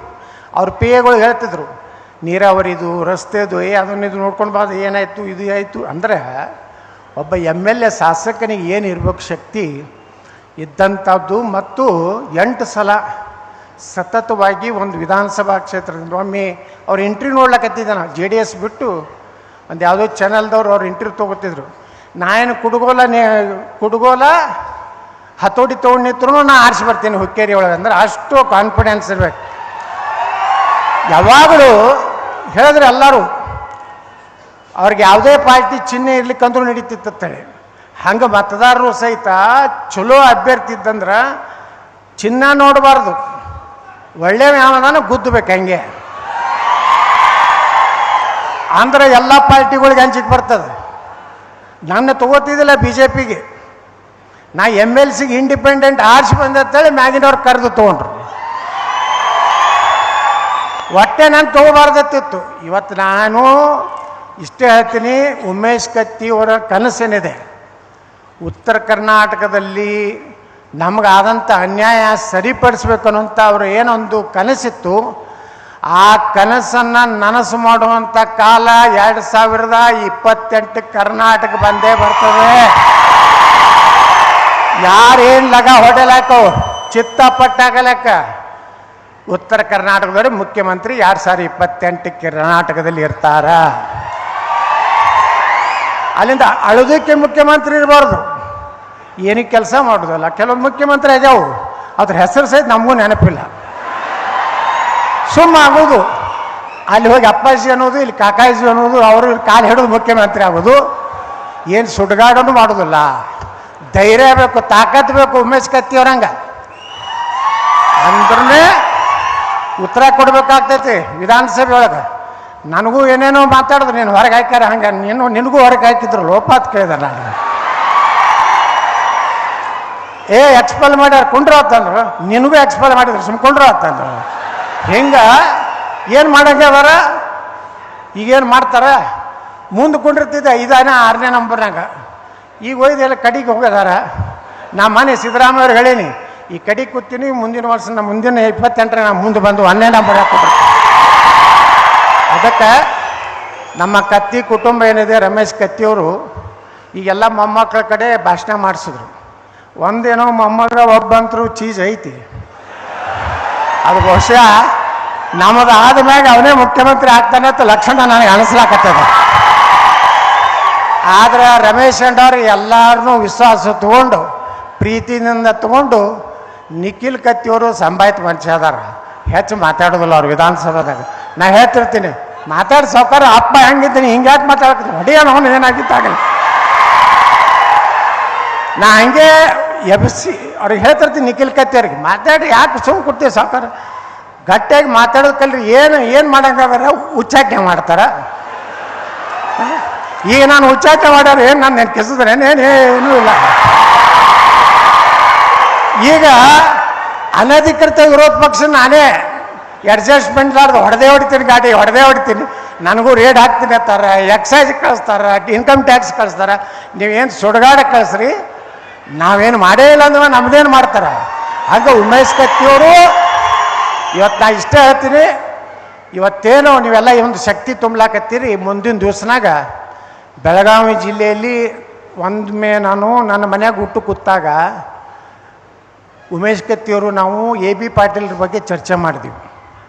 ಪಾಪ ಉಮೇಶ್ ಕತ್ತಿಯವರು ಕಣ್ಣ ನೀರು ತಗೋದು ಇಲ್ಲ ಬಸನಗೌಡ ಏನೋ ಆಗಿ ಪಾಪ ಅವನು AB ಬರಬೇಕು, ನಾನು ಅವ್ನು ಕೂಡ ಒಮ್ಮೆ ರಾಜಕಾರಣಕ್ಕೆ ಬಂದೀವಿ, ಯಾವುದೋ ಕಾರಣದಿಂದ ತೊಂದರೆ ಆಗೈತೆ ಅಂತೇಳಿ ಹಚ್ಚಿಕೊಡು ಫೋನ್ ಅಂತಂದ್ರು. ನಾ AB ಪಾಟೀಲ್ರಿಗೆ ಫೋನ್ ಮಾಡಿದೆ, ಮಾಡಿ ಏನಾಗಿದ್ದಪ್ಪ ಆಯ್ತಪ್ಪ, ಇನ್ನು ಮುಂದೆ ನಾವು ಇಬ್ಬರಿಗೂ ಬೇರೆ ಬೇರೆ ಕ್ಷೇತ್ರ ನೋಡಿಕೊಂಡು ಒಂದಾಗಿ ಹೋಗೋಣ ಅಂತೇಳಿ ಮುಂದೊಂದು 15 ದಿವಸನಾಗ ನಾವು ಇವ್ರನ್ನಿಬ್ಬರು ಕೂಡಿಸ್ಬೇಕಂತೇಳಿ ಅವತ್ತು ರಾತ್ರಿ ಪಾಪ ಕಣ್ಣ ನೀರು ತೆಗೆದ್ರು ಉಮೇಶ್ ಕತ್ತಿಯವರು. ಆ ಕಡೆನೂ ಏನಾಯಿತು AB ಪಾಟೀಲ್ರು ಮಾತಾಡಿ ಒಂದು ಹಂತಕ್ಕೆ ತರಬೇಕನ್ನೋದ್ರಾಗ ನಮ್ಮನ್ನೆರಡರಲ್ಲಿ ಇವತ್ತು ಉಮೇಶ್ ಕತ್ತಿಯವರು ಹೋದರು. ಅದಕ್ಕೆ ಬೆಳಗಾವಿ ಜಿಲ್ಲೆಯ ರಾಜಕಾರಣದಲ್ಲಿ ಶಕ್ತಿಗಳು ವಿಘಟನೆ ಆಗಿದ್ದು ಈಗ ಮತ್ತು ಒಂದೇ ಅಡೆ ಆಗ್ತಾ ಇದ್ದಾರೆ. ಎಲ್ಲರೂ ಒಂದಾಗ್ರಿ, ಎಲ್ಲ ಸಮಾಜದನ್ನು ತಗೊಂಡು ಬೆಳಗಾವಿ ಜಿಲ್ಲೆಯಲ್ಲೆಲ್ಲ ಇಡೀ ಉತ್ತರ ಕರ್ನಾಟಕದಲ್ಲಿ ನಾವು ಯಾವಾಗಲೂ ಉಮೇಶ್ ಕತ್ತಿಯವ್ರ ಜೊತೆಗೇ ಇರ್ತೀವಿ. ಅದ ನಮ್ಮ ರಮೇಶ್ ಅಣ್ಣ ಕತ್ತಿಯವರು ಸ್ವಲ್ಪ ಭಾಳ ಸ್ಟ್ರಾಂಗ್ ಮಾತಾಡ್ತಾರೆ, ನನಗಿಂತ ಸ್ಟ್ರಾಂಗ್ ಮಾತಾಡ್ತಾರೆ. ಸ್ವಲ್ಪ ಸ್ಮೂತ್ ಆಗಬೇಕು, ಸ್ವಲ್ಪ ಸ್ಮೂತ್ ಆಗಬೇಕು. ಸ್ವಲ್ಪ ಇಲ್ಲಿ ಏನೋ ಮುಳ್ಳೋದು ಬಂದಿದಂದ್ರೆ ಎಲ್ಲ ತೆಗೆದು ಸ್ಮೂತ್ ಆದ್ರೆ ತಿಳ್ಕೊರಿ. ನಾವೇನು ಜಾತಿ ಗೀತಿ ಮಾಡೋಲ್ಲ, ಉಮೇಶ್ ಕತ್ತಿಯವರ ಸಲುವಾಗಿ ಯಾವುದೇ ಜಾತಿ ಇಲ್ಲ. ಅವರೊಬ್ಬ ಅಜಾತ ಶತ್ರು, ಅವರೆಲ್ಲರಿಗೂ ಪ್ರೀತಿ ಆದವರು. ನಿಮ್ಗೆ ಎಷ್ಟು ಪ್ರೀತಿ ಐತಿ ಕರ್ನಾಟಕದಲ್ಲಿ ಎಲ್ಲ ರಾಜಕಾರಣಿಗಳಲ್ಲಿಯೂ ಸಹ ಉಮೇಶ್ ಕತ್ತಿಯವ್ರ ಮ್ಯಾಗ ಪ್ರೀತಿ ಇದೆ, ಆ ಕುಟುಂಬದ ಪ್ರೀತಿ ಇದೆ. ನೀವೆಲ್ಲರೂ ಅವ್ರನ್ನ ಹೆಂಗೆ ಬೆಳೆಸಿದ್ರಿ, ಮುಂದಿನ ದಿವಸ ಅವ್ರ ಕುಟುಂಬವನ್ನು ಎಂದೂ ಕೈ ಕೊಡಬೇಡ್ರಿ. ಯಾಕಂದ್ರೆ ರೊಕ್ಕ ಭಾಳ ಆಟ ಆಡ್ತದೆ, ರೊಕ್ಕ ಭಾಳ ಆಟ ಆಡ್ತದೆ. ರೊಕ್ಕಕ್ಕೆ ಬಲಿ ಆಗಬೇಡ್ರಿ. ಎಲ್ಲ ದೇವ್ರ ಭಗವಂತ ಎಷ್ಟು ಸಮೃದ್ಧ ಕೊಟ್ಟಾನೆ ಬೆಳಗಾವಿ ಜಿಲ್ಲೆಯೊಳಗೆ. 1000 2000 ಭಾಳ ಆದ್ರೆ 2 ಲಕ್ಷ 1 ಲಕ್ಷ ಕೊಡ್ತಾರೆ ಒಂದು ಲೀಟ್ರುಗಳಿಗೆ. ಆದರೆ ಎಷ್ಟು ದಿವಸದಲ್ಲೂ ಅವ್ರದ್ದು 1 ಲಕ್ಷ. ಅದಕ್ಕೆ ಅದ್ರ ಸಲುವಾಗಿ ನೀವು ರೊಕ್ಕಕ್ಕೆ ಮಾರ್ಕೋ ಅಂಥವ್ರು ಆಗಬೇಡ್ರಿ. ಒಂದಿಲ್ಲ ಒಂದು ದಿವಸ ಕರ್ನಾಟಕದಲ್ಲಿ ನಿಮ್ಮ ಆಶೀರ್ವಾದದ ಸರ್ಕಾರ ಬಂದೇ ಬರ್ತದೆ. ನಾವೆಲ್ಲರೂ ಕೂಡಿ ಉಮೇಶ್ ಕತ್ತಿಯವರ ಏನು ಉತ್ತರ ಕರ್ನಾಟಕವನ್ನು ಕನಸು ಕಂಡಾರಲ್ಲ, ಆ ಕನಸನ್ನು ಮೊದಲ ಹಂತದಲ್ಲಿ ಅಲ್ಲೇ ಇದ್ದು ಬಡ್ದಾಡ್ತೀವಿ. ಆಗದೇ ಇದ್ದರೆ ಒಂದಿಲ್ಲ ಒಂದು ದಿವಸ ಉಮೇಶ್ ಕತ್ತಿಯವರ ಕನಸು ನನಸು ಮಾಡಲಿಕ್ಕೆ ಕಂಕಣಬದ್ಧರಾಗ್ತೀವನಂತ ಮಾತು ಹೇಳಿ, ಈಗಂತರೂ ನಾ ಏನು ಮಾತಾಡಿದ್ರು ನನ್ನ ಮ್ಯಾಗೇನು ಹೈಕಮಾಂಡ್ ಇಲ್ಲ, ನೋಟಿಸ್ ಕೊಡುವುದಿಲ್ಲ, ಯಾವ ನೋಟಿಸ್ಗೆ ಅಂಜೋದಿಲ್ಲ. ಒಟ್ಟು ಉತ್ತರ ಕರ್ನಾಟಕ ವಿಚಾರ ಬಂದಾಗ ನಾನು ವಿಧಾನಸಭೆ ಒಳಗೆ ಗಟ್ಟಿಗೆ ಮಾತಾಡ್ತೀನೋ ಇಲ್ಲೋ. ನೀರಾವರಿ ಬಂದ್ರೆ ನಾನು ಮನೆ ಹೇಳಿದೆ 18 ಲಕ್ಷ ಎಕರೆ ನೀರಾವರಿ ಆಗ್ತದಪ್ಪ ಪುಣ್ಯಾತ್ಮ, 1 ಲಕ್ಷ ರೂಪಾಯಿ ಕೋಟಿ ಸಾಲ ತೆಗಿ, ಎಲ್ಲ 18 ಲಕ್ಷ ನೀರಾವರಿ ಮಾಡಿದ್ರೆ ನಿನ್ನ ಗ್ಯಾರಂಟಿ ತೊಗೊಂಡು ಯಾರಿಗೆ ಬೇಕಾಗೈತಿ, ನಮ್ಮದೇ ವಾರಂಟಿ ಆಗ್ತದೆ. ಅದಕ್ಕೆ ರೈತರಿಗೇನು ಬೇಕಾಗಿಲ್ಲ, ಸರಿಯಾಗಿ ನೀರ ಒಂದು 10 ತಾಸು ಕರೆಂಟ್ ಆದ್ರೆ ನಿಮ್ಗೆ ಯಾವ ಗ್ಯಾರಂಟಿನೂ ಬೇಕಾಗಿಲ್ಲ, ಪ್ಯಾರಂಟಿನೂ ಬೇಕಾಗಿಲ್ಲ. ಅದಕ್ಕೆ ನಾ ಹೇಳ್ತೀನಿ, ನಮ್ಮ ಗುರಿ ಉತ್ತರ ಕರ್ನಾಟಕದ ಸಮಗ್ರ ಅಭಿವೃದ್ಧಿ, ನಮ್ಮ ಮಕ್ಕಳಿಗೆ ಒಳ್ಳೆಯ ಒಂದು ನೌಕರಿ, ಈ ರೀತಿ ಒಂದು ಸೃಷ್ಟಿ ಮಾಡುವಂಥ ಕಾಲ ನಾವೆಲ್ಲರೂ ಕೂಡಿ ಉಮೇಶ್ ಕತ್ತಿಯವರ ಕನಸು ನಾವು ನನಸು ಮಾಡ್ತೀವಿ ಅಂತ ಪ್ರತಿಜ್ಞೆ ಮಾಡಿ ನಾನು ಮಾತು ಮುಗಿಸ್ತೀನಿ. ಬೋಲೋ ಭಾರತ್ ಮಾತಾ ಕಿ. ತಮ್ಮ ಬಲ ತುಂಬಿದ ನುಡಿಗಳೊಂದಿಗೆ ವೇದಿಕೆಯಲ್ಲಿ ಸಂಚಲನ ಮೂಡಿಸಿದ ಮಾನ್ಯರಿಗೆ ಧನ್ಯವಾದಗಳನ್ನು ಸಮರ್ಪಿಸ್ತಾ, ಇದ್ದರೆ ಇರಬೇಕ, ಹಿಂಗಿರಬೇಕ, ಅಣ್ಣ ತಮ್ಮರು ಅನ್ನೋ ಒಂದು ಮಾತು ಯಾರಿಗಾದ್ರೂ ಹೊಂದುತ್ತೆ ಅಂದ್ರೆ ಅದು ಲಿಂಗೈಕ್ಯ ಶ್ರೀ ಉಮೇಶ್ ಕತ್ತಿ ಸಾಹೇಬ್ರು ಮತ್ತು ರಮೇಶ್ ಕತ್ತಿ ಸಾಹೇಬ್ರಿಗೆ ಅಣ್ಣನ ಕುರಿತಾದ ಪ್ರೀತಿಯ ನುಡಿಗಳೊಂದಿಗೆ ವೇದಿಕೆಗೆ ಬರ್ತಾ ಇದ್ದಾರೆ. ಶ್ರೀ ರಮೇಶ್ ಕತ್ತಿ ಅವರು ನಿಮ್ಮೆಲ್ಲರ ಜೋರಾದ ಚಪ್ಪಾಳೆಗಳೊಂದಿಗೆ.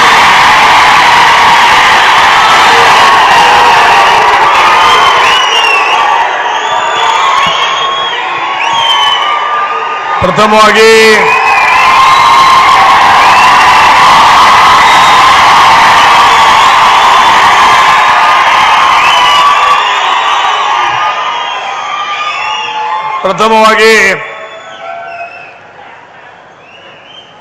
ನಮ್ಮ ಭಾಗದ ಆರಾಧ್ಯವರಾಗಿರ್ತಕ್ಕಂಥ ಕರ್ತೃ ಶ್ರೀ ದುರ್ದುಂಡೇಶ್ವರನ ಪಾದಗಳಿಗೆ ಅನಂತ ಕೋಟಿ ಪ್ರಣಾಮಗಳು ಸಲ್ಲಿಸಿ, ಈ ವೇದಿಕೆ ಮೇಲೆ ಆಸೀನರಾಗಿರ್ತಕ್ಕಂಥ ನಿಡಸೋಶಿಯ ಪರಮ ಪೂಜ್ಯರು ಮತ್ತು ಜೊತೆಗಿರುವ ಎಲ್ಲ ಪರಮ ಪೂಜ್ಯರಲ್ಲೇ ಅನಂತ ಕೋಟಿ ಪ್ರಣಾಮಗಳು ಸಲ್ಲಿಸಿ, ವೇದಿಕೆ ಮೇಲೆ ಆಸೀನರಾಗಿರ್ತಕ್ಕಂಥ ಯಾವತ್ತು ಹಾಜಿ ಮತ್ತು ಮಾಜಿ ಎಲ್ಲ ಶಾಸಕರು ಸಂಸದರಲ್ಲಿ ಅನಂತ ನಮಸ್ಕಾರಗಳು ಸಲ್ಲಿಸಿ, ಇವತ್ತಿನ ದಿವಸ ಬಹುಶಃ ನಮ್ಮ ಉಮೇಶ್ ಅಣ್ಣ ತನ್ನ 22ನೇ ವಯಸ್ಸಿನಲ್ಲಿ ಶಾಸಕರಾಗಿ 62ನೇ ವಯಸ್ಸಿನಲ್ಲಿ ನಿಮ್ಮೆಲ್ಲ ಬಿಟ್ಟು ಅಗಲಿದಂಥ ಒಂದು ಸಂದರ್ಭ.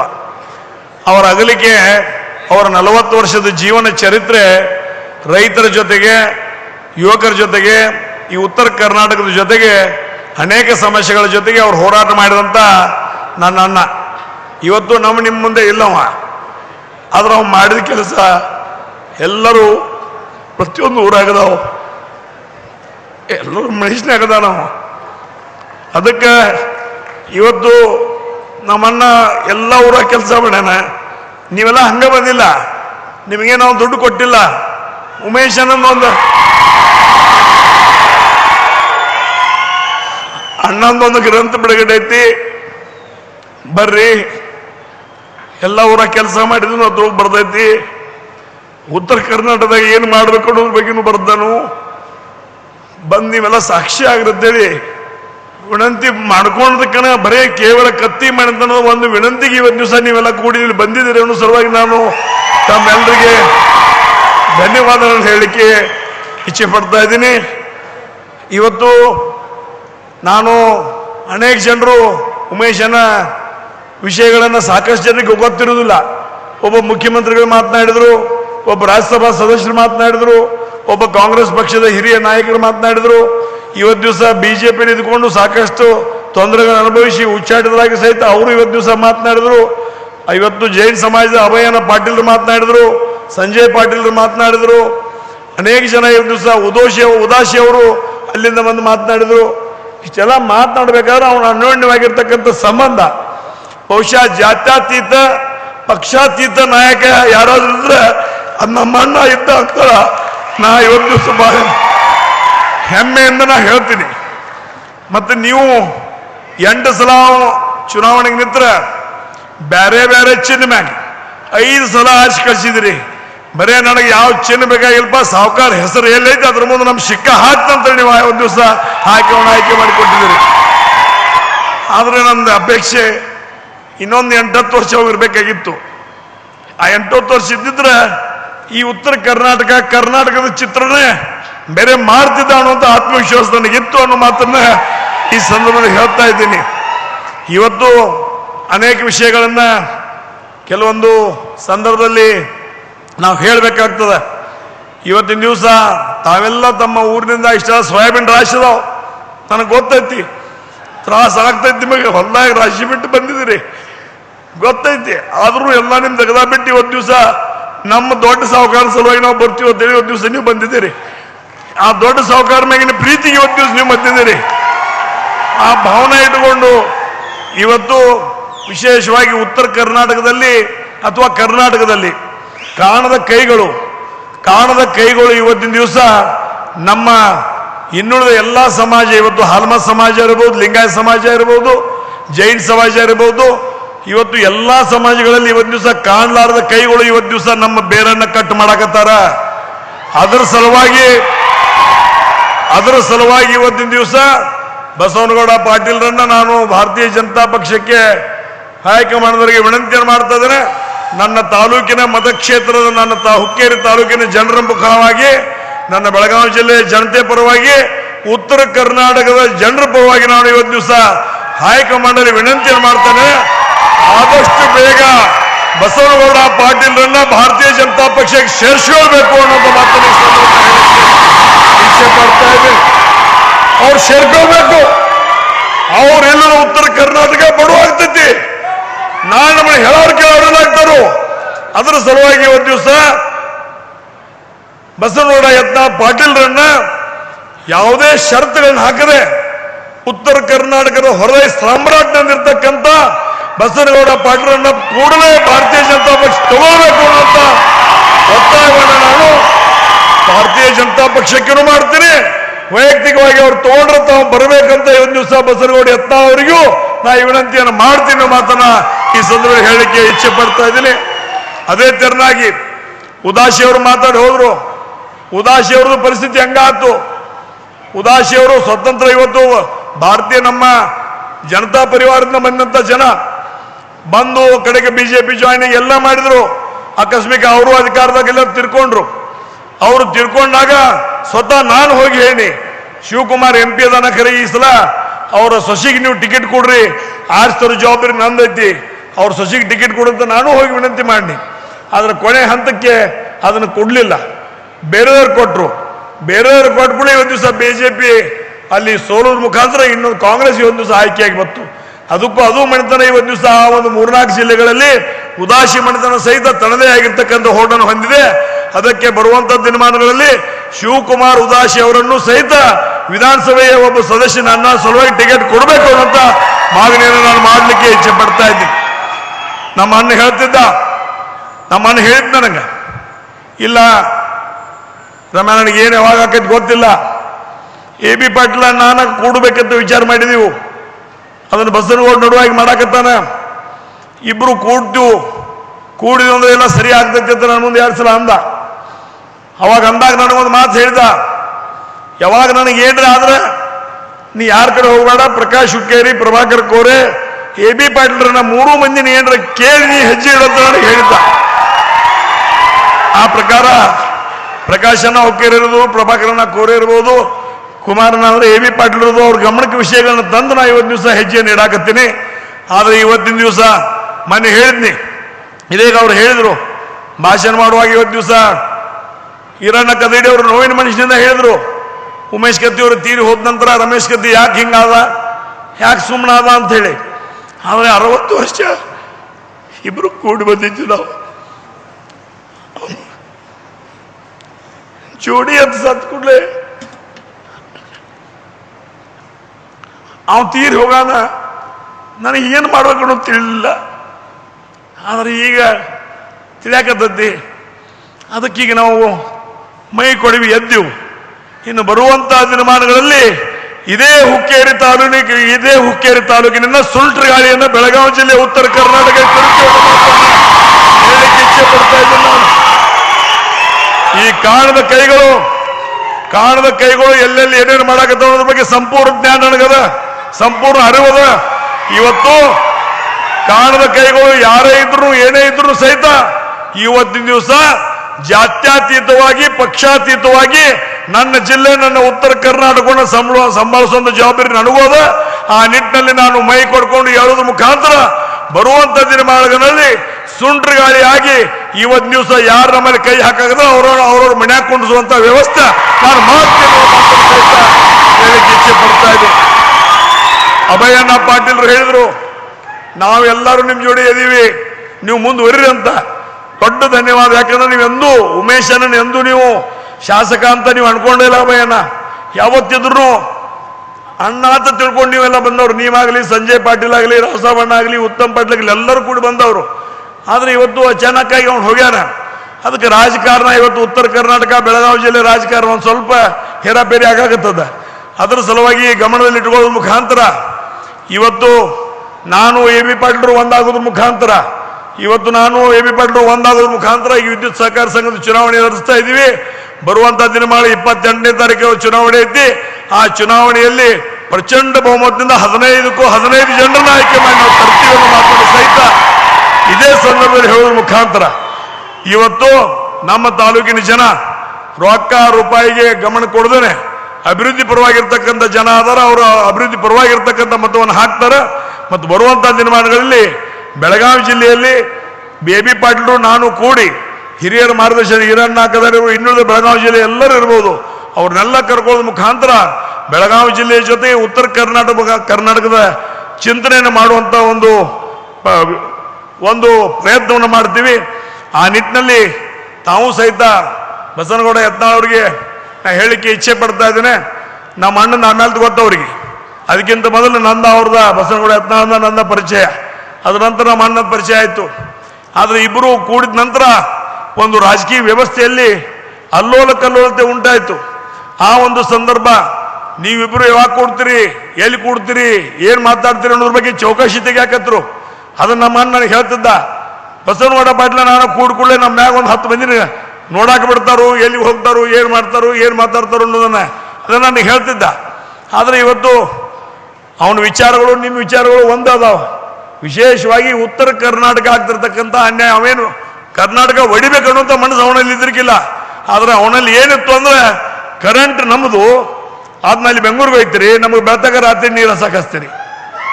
ಇದನ್ನ ಇಲ್ಲಿ ನದಿಗಳು ಅಂದ್ರೆ ನಮ್ಮಲ್ಲಿ ಕರೆಂಟ್ ಸಿಕ್ಕಾಪಟ್ಟೆ ಉತ್ಪನ್ನ ಆಕೈತಿ. ನಾವು ಬೆಳತಾಗ ನೀರು ಹಾಸೋದು, ಅಲ್ಲಿ ಹೋಗಿ ಅದು ಬೆಂಗಳೂರಾಗ ಲೈಟ್ ಹಚ್ಚೋದು, ಹದಿ ಮ್ಯಾಗ ಲೈಟ್ ಹಚ್ಕೊಂಡು ಕೊಂಡಿರ್ತಾರೆ. ಹಿಂಗೆಲ್ಲ ವಿಶೇಷವಾಗಿ ಅನೇಕ ತೊಂದರೆ. ಇದೇ ಅಣ್ಣ ಹೇಳಿದ, ಬರೀ ನೀವು 4.25 ಆಲಮಟ್ಟಿ ಡ್ಯಾಮ್ ಅನ್ನ 1 ಲಕ್ಷ ಕೋಟಿ ಕೊಟ್ರೆ 4.25 ಮೀಟರ್ ಎತ್ತರ ಮಾಡ್ರೆ 18 ಲಕ್ಷ ಎಕರೆ ನೀರಾವರಿ ಆಗ್ತೈತೆ ಅನ್ನೋ ಮಾತನ್ನು ಇವತ್ತು ದಿವಸ ಅವ್ರು ಹೇಳಿದ್ರು. ಇದ್ರ ಬಗ್ಗೆ ಚಿಂತನೆ ಮಾಡ್ತಾ ಇದ್ದ, ಇದ್ರ ದೂರದೃಷ್ಟಿ ಇಟ್ಕೊಂಡು ಚಿಂತನೆ ಮಾಡ್ತಾ ಇದ್ದಾರ. ನಮ್ಮ ಮಕ್ಕಳು, ಮೊಮ್ಮಕ್ಕಳು, ಮರಿಮಕ್ಕಳಿಗೆ ಸಹಿತ ನೀರಾವರಿ ಸಮಸ್ಯೆ ಬಂದಿರಬಾರ್ದು, ನೌಕರಿ ಸಮಸ್ಯೆ ಬಂದಿರಬಾರ್ದು ಅನ್ನುವಂಥ ಭಾವನೆ ಇಟ್ಕೊಂಡು ಉಮೇಶನ್ನ ಕೆಲಸ ಮಾಡ್ತಿದ್ದ. ಆದರೆ ಅವ ಇವತ್ತು ನಮ್ಮ ನಡು ಇಲ್ಲ. ಆದರೆ ಅವನ ವಿಚಾರಗಳು ಇವತ್ತು ದಿವಸ ಆ ಪುಸ್ತಕದಾಗ ಅದಾವ. ಆ ಪುಸ್ತಕನ ಮುಂದಿಟ್ಟುಕೊಂಡು ಅವನ ಮಾರ್ಗದರ್ಶನದಲ್ಲಿ ಅವನನ್ನ ಜೀವಂತವಾಗಿ ಇಡುವ ಸಲುವಾಗಿ ಅವನು ಕಂಡಿರ್ತಕ್ಕಂಥ ಕನಸುಗಳನ್ನ ನನಸು ಮಾಡುವತ್ತ ನಾವು ನೀವೆಲ್ಲ ಪ್ರಯತ್ನ ಮಾಡೋಣ. ಇವತ್ತು ದಿವಸ ಎಲ್ಲ ವೇದಿಕೆ ಮೇಲೆ ಜಾತ್ಯತೀತವಾಗಿ ಪಕ್ಷಾತೀತವಾಗಿ ನಾಯಕರು ಬಂದಿದ್ದಾರೆ. ನೀವು ಸಹಿತ ನಮ್ಮ ತಾಲೂಕಿನಲ್ಲಿ ಮೊದಲಿಂದ ವ್ಯವಸ್ಥೆ ಐತಿ. ಜಾತ್ಯತೀತ ಪಕ್ಷಾತೀತ ಅನ್ನೋದು ನಮ್ಮ ಹುಕ್ಕೇರಿ ತಾಲೂಕಿಗೆ ಸಂಬಂಧನೇ ಇಲ್ಲ. ಎಲ್ಲಿ ಕತ್ತಿ ಕುಟುಂಬ ಪಾಟೀಲ್ ಕುಟುಂಬ ಆಯ್ತು ಅಲ್ಲಿ ನಮ್ಮ ಮತದಾರರು ಇರ್ತಾರೋ ಅನ್ನೋಂಥ ಮಾತನ್ನು ಸಹಿತ ಇದೇ ಸಂದರ್ಭದಲ್ಲಿ ಹೇಳಲಿಕ್ಕೆ ಇಚ್ಛೆ ಪಡ್ತಾ, ಇವತ್ತು ಒಂದು ಮಾತಿಗೆ ನೀವು ಕೊಡ್ರಿ, ಎಲ್ಲರೂ ಕೈ ಎತ್ತಿ ಹೇಳ್ರಿ, ಬಸನಗೌಡ ಯತ್ನಾಳ್ ಪಾಟೀಲ್ ಅವರು ಬಿಜೆಪಿಗೆ ಬರಬೇಕು ಅಂತ ಒತ್ತಾಯ ನಿಮ್ದು ಐತೋ ಇಲ್ಲೋ?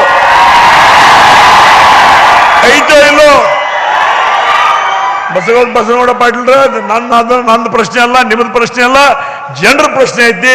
ಜನರ ಶಬ್ದಕ್ಕೆ ಇವತ್ತು ದಿವಸ ನಾನು ಸಣ್ಣವ, ನೀವು ಸಣ್ಣವ.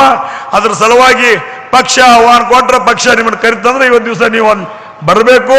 ನಮ್ಮಂಥವ್ರಿಗೆ ಮಾರ್ಗದರ್ಶನ ಮಾಡುವ ಮುಖಾಂತರ ಉತ್ತರ ಕರ್ನಾಟಕದ ಕನಸುಗಾರನ ಕನಸನ್ನು ನನಸು ಮಾಡಬೇಕಂತ ವೇದಿಕೆ ಮೇಲಿರ್ತಕ್ಕಂಥ ಎಲ್ಲರ ಪರವಾಗಿ ನಿಮಗೆ ವಿನಂತಿಯನ್ನು ಮಾಡ್ಕೊಳ್ತಾ ಇದ್ದೀನಿ. ಆ ನಿಟ್ಟಿನಲ್ಲಿ ತಾವು ಎಲ್ಲ ಇವತ್ತಿನ ಕಾರ್ಯಕ್ರಮಕ್ಕೆ ಸಾಕಷ್ಟು ಸಮಯ ತಗೊಂಡು ಬಂದಿದ್ದೀರಿ. ಇನ್ನು ನಂದು ಭಾಷಣ ಮುಗಿದ ನಂತರ ಒಬ್ರು ಶ್ರೀಗಳು ಮಾತಾಡ್ತಾರೆ, ಒಂದು 10 ನಿಮಿಷ ಕುಂತು ಈಗಾಗಲೇ ಬೆಳಿಗ್ಗೆ ಬಂದವ್ರು ಊಟ ಮಾಡಿದಿರಿ, ಹೋಗು ಮುಂದೆ ಮತ್ತೆ ಊಟದ ವ್ಯವಸ್ಥೆ ಐತಿ, ಮತ್ತೆ ಊಟ ಮಾಡ್ಕೊಂಡು ಹೋಗಕ್ರೆ ಒಂದು 10 ಮಿನಿಟ್ ಶ್ರೀಗಳದ ಪ್ರವಚನ ಮುಗಿದ ನಂತರ ತಾವು ಊಟಕ್ಕೆ ಹೋಗಬೇಕು. ಇವತ್ತಿನ ಕಾರ್ಯಕ್ರಮಕ್ಕೆ ಎಲ್ಲರೂ ಬಂದು ಶೋಭೆ ತಂದದಕ್ಕೆ ಕತ್ತಿ ಕುಟುಂಬದ ಪರವಾಗಿ ಧನ್ಯವಾದಗಳನ್ನ ಈ ಸಂದರ್ಭದಲ್ಲಿ ಹೇಳಲಿಕ್ಕೆ ಇಚ್ಛೆ ಪಡ್ತಾ ಇದ್ದೀನಿ. ಎಲ್ಲ ಪತ್ರಕರ್ತರು ಸಹಿತ ಕತ್ತಿ ಕುಟುಂಬದ ಕರೆಗೆ ಹೋಗ್ಬಿಟ್ಟು ಬಂದಿದ್ದಾರೆ, ಅವರಿಗೂ ಧನ್ಯವಾದ ಹೇಳ್ತಾ ಇದ್ದೀನಿ. ಈಗ ನಾನು 2 ಮಾತುಗಳು ಮುಗಿಸ್ತಾ ಇದ್ದೀನಿ. ಶ್ರೀಗಳ ಪ್ರಮಾಣ. ಸರ್ ಧನ್ಯವಾದಗಳು. ಕೊನೆಯದ ಹಂತ ಬಿಜಾಪುರ ಜಿಲ್ಲೆ ಇಂಡಿ ತಾಲೂಕಿನ ತಾಂಬಾ ಗ್ರಾಮದ ಬಸವೇಶ್ವರ ಏತ ಅವರಿಗೆ ಅಧ್ಯಕ್ಷರಾಗಿರ್ತಕ್ಕಂಥ ಶ್ರೀ ಮಲ್ಲಯ್ಯ ಸಾರಂಗಿ ಮಠ ನಿನ್ನೆ ರಾತ್ರಿ 3 ಗಂಟೆಗೆ ಆಗಮಿಸಿದ್ದಾರೆ. ಅವ್ರ ಉಮೇಶ್ ಕತ್ತಿ ಸಾಹೇಬರ ಅಭಿಮಾನಿಗಳು ಅವ್ರು 3 ಗಂಟೆಗೆ ಆಗಮಿಸಿ ಗೆಸ್ಟ್ ಹೌಸ್ನಾಗ ಸರ್ ವಸತಿ ಮಾಡಿದ್ದಾರೆ. ಅವ್ರೇನೋ ರಮೇಶ್ ಕತ್ತಿ ಅವ್ರದ್ದು ಮತ್ತು ನಿಖಿಲ್ ಕತ್ತಿ ಅವರಿಂದ ಒಂದು ಗೌರವ ಸನ್ಮಾನವನ್ನು ಸ್ವೀಕರಿಸಿಕೊಳ್ಬೇಕಾಗಿ ಅಖಂಡ ಅಭಿಮಾನಿ ಬಳಗವಾಗಿ ವಿನಂತಿಸಿಕೊಳ್ತೇನೆ.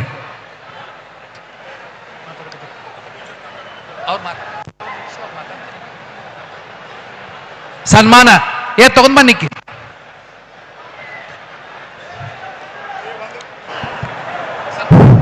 ಒಂದು ಮಿನಿಟ್ ಕೊಂಡ್ರಿ. ಉಮೇಶನ್ನ ತೀರ್ಕೊಳ್ಳೋಕ್ಕಿಂತ 10 ದಿವಸ 15 ದಿವಸ ಮೊದಲ ಇವ್ರು ಕೆನಾಲ್ ಕಾವಲಿ ಮ್ಯಾಗ ಹೋಗಿ ಬಂದಿದ್ದ ಅಣ್ಣ. ಅದನ್ನ ಇವ್ರು ನಮ್ಮ ಜಿಲ್ಲೆದವ್ರಲ್ಲ, ಇವರು ಬಿಜಾಪುರ ಜಿಲ್ಲೆದವ್ರು. ಇವ್ರು ಕೆನಾಲ್ದಾಗಿಂದ ಹೊಲಕ್ಕೆ ನೀರು ಹೋಗಿರ್ಕಿಲ್ಲ, ಅಲ್ಲಿ ಯಾವ ಸಾಹೇಬು ಬಂದಿಲ್ಲ. ಆದ್ರೆ ಉಮೇಶನ್ನ ನಡ್ಕೋತಾ ಇವ್ರು ಹೊಲ ತಕ ಹೋಗಿ ಬಂದಾನ. ಅದರ ಸಲುವಾಗಿ ಅವ್ರೊಂದು 2 ಮಾತು ಹೇಳ್ತಾರ, ಕೇಳಿ ಆಮೇಲೆ ಶ್ರೀಗಳ ಮಾತು ಕೇಳಿ ಊಟಕ್ಕೆ ಹೋಗ್ಬೇಕಂತ ವಿನಂತಿ ಮಾಡ್ತಾನೆ. ಬರ್ರಿ.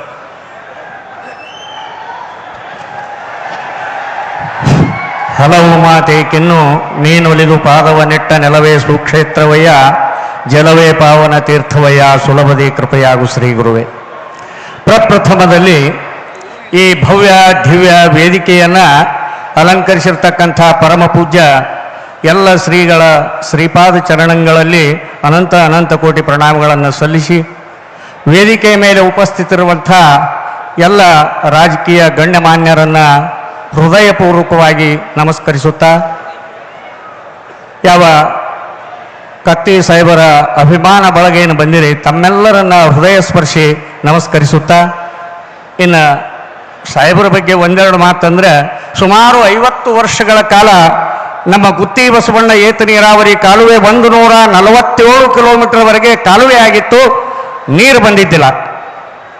11/3/2022ರಲ್ಲಿ ನಾವು ಹೋರಾಟ ಮಾಡಿದಾಗ ಸನ್ಮಾನ್ಯ ಶ್ರೀ ಕತ್ತಿ ಸಾಹೇಬರು ಬಿಜಾಪುರ ಜಿಲ್ಲೆಯ ಉಸ್ತುವಾರಿ ಸಚಿವರಾಗಿದ್ದರು. ಆವಾಗ ಬಂದು 16 ಕೋಟಿಗಳನ್ನು ಬೆಳಗ್ಗೆ 11 ಗಂಟೆಗೆ ಶಾಂಕ್ಷನ್ ಮಾಡುವಂತ ತಿಳ್ಕೊಂಡು ಶಿವಾನಂದ ಬೆಲ್ಲದವರಿಗೆ ಹೇಳ್ತಾರೆ. 7 ಗಂಟೆಗೆ ದುಡ್ಡು ಶಾಂಕ್ಷನ್ ಆಗಿ ಬರ್ತದೆ.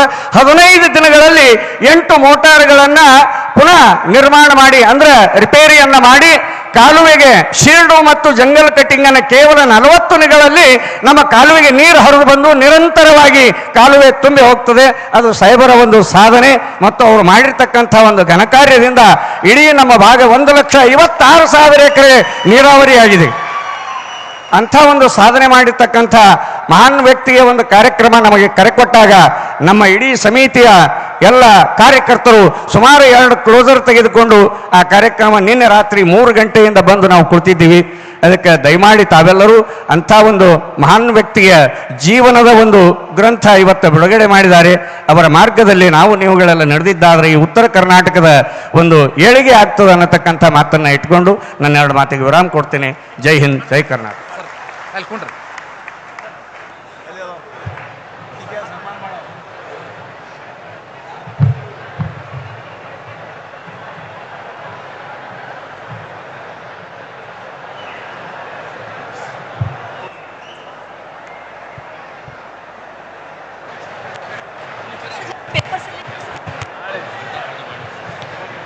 ಈ ಒಂದು ಪ್ರೀತಿಯ ಸನ್ಮಾನ ಸ್ವೀಕರಿಸ್ತಾ ಇರುವಂತಹ ಮಾನ್ಯರಿಗೆ ಧನ್ಯವಾದಗಳನ್ನು ಸಮರ್ಪಿಸ್ತಾ,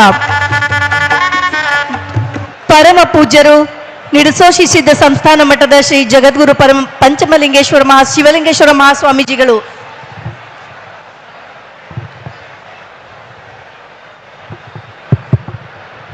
ವೇದಿಕೆ ಮೇಲೆ ಆಸೀನರಾಗಿರುವ ಎಲ್ಲ ಪೂಜ್ಯರಲ್ಲಿ ಶರಣಾರ್ಥಿಯನ್ನು ಸಲ್ಲಿಸಿ, ವೇದಿಕೆ ಮೇಲೆ ಆಸೀನರಾಗಿರುವ ಎಲ್ಲ ರಾಜಕಾರಣಿಗಳಲ್ಲಿ, ಆಗಮಿಸಿರುವ ಎಲ್ಲ ಉಮೇಶ್ ಕತ್ತಿಯವರ ಅಭಿಮಾನಿಗಳಲ್ಲಿ, ಕತ್ತಿ ಬಂಧುಗಳಲ್ಲಿ, ಆಗಮಿಸಿರುವ ಎಲ್ಲ ಶರಣರು ಎಲ್ಲರಿಗೂ ಶರಣಾರ್ಥಿಗಳು. ಇದೊಂದು ವಿಶೇಷವಾದ ಕಾರ್ಯಕ್ರಮ. ಅಂದರೆ ಒಂದು ಪುಸ್ತಕ ಮನುಷ್ಯನನ್ನು ಎಷ್ಟು ಚೆನ್ನಾಗಿ ಬದಲಾವಣೆ ಮಾಡ್ತದೆ ಅನ್ನೋದಕ್ಕೆ ಅನ್ ಟು ದಿ ಲಾಸ್ಟ್ ಅಂತಂತ ಹೇಳಿ ಒಂದು ಗಾಂಧೀಜಿಯವರ ಒಂದು ಪುಸ್ತಕವನ್ನು ಓದ್ತಾರೆ ಇಂಗ್ಲೀಷ್ನಲ್ಲಿ. ಇಡೀ ಅವ್ರ ಜೀವನವೇ ಬದಲಾವಣೆ ಆಗ್ತಕ್ಕಂಥ ವ್ಯವಸ್ಥೆ ಬರ್ತದೆ. ಹಾಗೆ ಮನುಷ್ಯ ಒಳ್ಳೆಯ ಪುಸ್ತಕಗಳನ್ನು ಓದುವುದರಿಂದ ನಮ್ಮ ಮನಸ್ಸುಗಳು ಸಹಿತ ಏನು ಮಾಡಬೇಕು ಸಮಾಜಕ್ಕೆ ಅನ್ನೋ ಒಂದು ಚಿಂತನೆ ಬರ್ತದೆ. ಅಂಥ ಒಂದು ಚಿಂತನೆಯನ್ನು ಇಟ್ಟುಕೊಂಡು ಉತ್ತರ ಕರ್ನಾಟಕದ ಕನಸುಗಾರ ಅಂತಂತ ಹೇಳಿ ಉಮೇಶ್ ಕತ್ತಿಯವರ ಒಂದು ಪುಸ್ತಕವನ್ನು ನಿಮ್ಮ ಕಡೆಗೆ ಕೊಡ್ತಕ್ಕಂಥ ಕೆಲಸವನ್ನು ಮಾಡಿದ್ದಾರೆ. ನೋಡಿ ಎಷ್ಟು ಜನ ಬಹಳ ತುಂಬ ಚೆನ್ನಾಗಿ ಮಾತನಾಡಿದರು. ಅವೆಲ್ಲ ಮರೆತು ಹೋಗ್ತಾವ. ಮಾಳಿಯವರು ಅದೆಲ್ಲದನ್ನ ಹಿಡಿದಿರ್ತಕ್ಕಂಥ ಕೆಲಸವನ್ನ ಮಾಡಿದ್ದಾರೆ. ನಾವು ಅದನ್ನು ತೆಗೆದುಕೊಂಡು ಹೋಗಿ ಓದಬೇಕು. ನಮಗೆ ಓದಿದಾಗ ಏನನ್ನೋದು ಗೊತ್ತಾಗತ್ತೆ. ನಿಮ್ಮ ಹುಕ್ಕೇರಿ ತಾಲೂಕು, ನಮ್ಮ ಹುಕ್ಕೇರಿ ತಾಲೂಕು ಎಷ್ಟು ಗಟ್ಟಿ ಅಂತಂತ ಹೇಳಿದರೆ ನಿಮಗೆ ಬಹಳಷ್ಟು ಜನರಿಗೆ ಗೊತ್ತದೆ. JH ಪಟೇಲರು ಮುಖ್ಯಮಂತ್ರಿ ಆದರು. JH ಪಟೇಲರು ಮುಖ್ಯಮಂತ್ರಿ ಆದಾಗ ಈಗ ಬೀಳುತ್ತೋ ಆಗ ಬೀಳುತ್ತೋ, ಈಗ ಬೀಳುತ್ತೋ ಆಗ ಬೀಳುತ್ತೋ ಅನ್ನೋ ಒಂದು ಸಮಸ್ಯೆ ಬಂತು.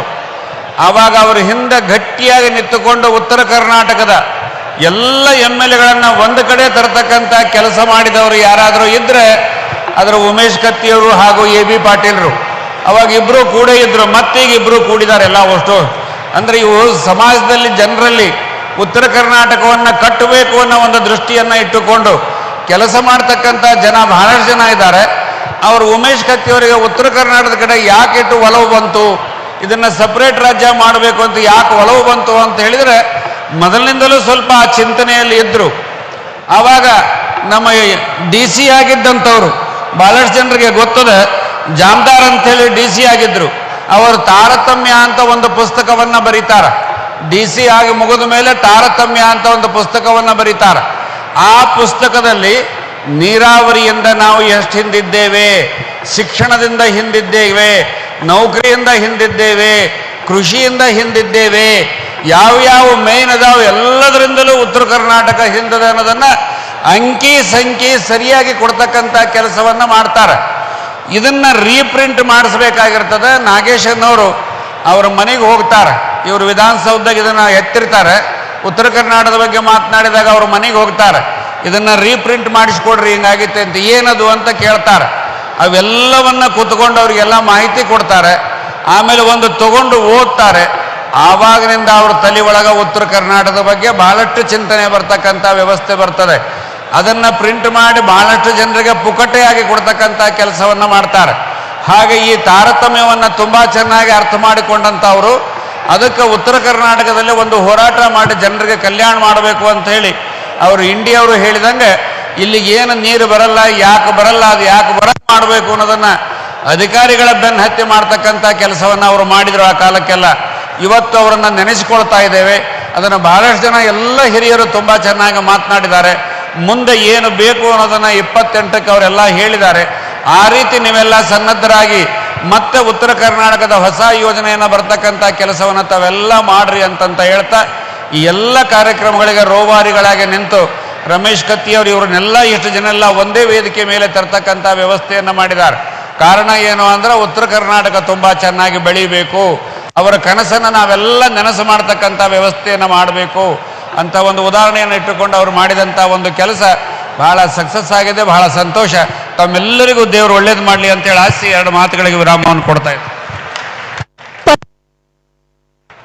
ತಮ್ಮ ಪರಮ ಪೂಜ್ಯರಿಗೆ ಧನ್ಯವಾದಗಳನ್ನು ಸಮರ್ಪಿಸ್ತಾ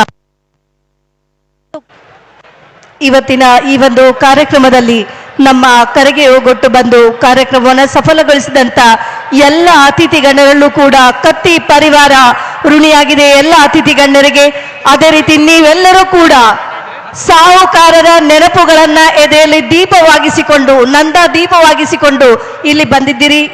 ಇದೇ ರೀತಿ ಕತ್ತಿ ಪರಿವಾರದ ಶಕ್ತಿಯಾಗಿ ನೀವೆಲ್ಲರೂ ಕೂಡ ನಮ್ಮ ಜೊತೆ ಇರ್ತೀರಿ ಅಂತ ಭಾವಿಸ್ತಾ ತಮ್ಮೆಲ್ಲರಿಗೂ ಕೂಡ ಈ ಕಾರ್ಯಕ್ರಮಕ್ಕೆ ಆಗಮಿಸಿದ್ದಕ್ಕಾಗಿ ಧನ್ಯವಾದಗಳು. ಮಾಧ್ಯಮ ಮಿತ್ರರಿಗೂ ಕೂಡ ಈ ಕಾರ್ಯಕ್ರಮದಲ್ಲಿ ಆಗಮಿಸಿದ್ದಕ್ಕಾಗಿ ಧನ್ಯವಾದಗಳು.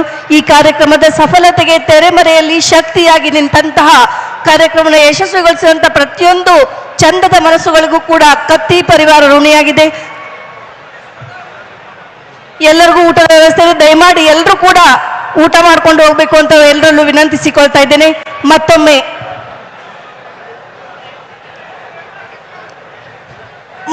ಎಲ್ಲರಿಗೂ ಧನ್ಯವಾದಗಳನ್ನು ಸಮರ್ಪಿಸ್ತಾ ಇದ್ದೇವೆ.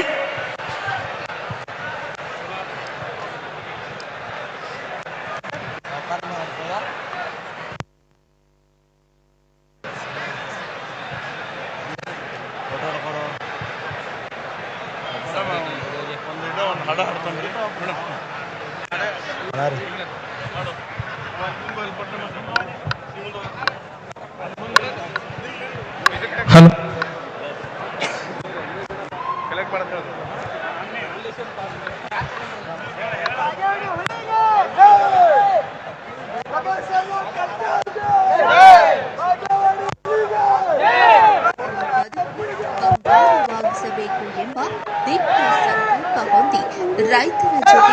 ಸರಣಿ ಸಭೆಗಳನ್ನು ನಡೆಸಿ ರೈತರಿಗೆ ನೀರಾವರಿಯ ಪ್ರಾಮುಖ್ಯತೆಯನ್ನು ತಿಳಿಸಿ ರೈತರ ಮನವೊಲಿಸುವಲ್ಲಿ ಯಶಸ್ವಿಯಾಗಿ ರೈತರಿಂದಲೇ ಭೂಮಿಯನ್ನು ಪಡೆದುಕೊಂಡು ಭೂಮಿಯ ಮೌಲ್ಯಕ್ಕೆ ತಕ್ಕಂತೆ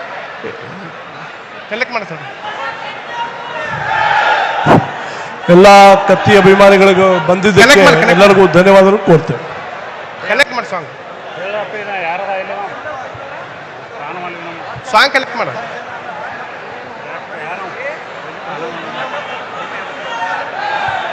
ಇಲ್ಲಿ ಬಾ ನೋಡಿ ರಬ್ಬ ತೆಗೆದಾರ ಅವ್ರ ಸರ್ ಕಲೆಕ್ಟ್ ಮಾಡ್ರನ್ನ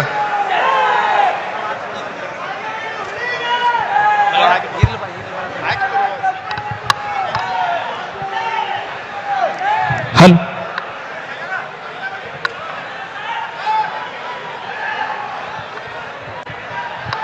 ಸೌಂಡ್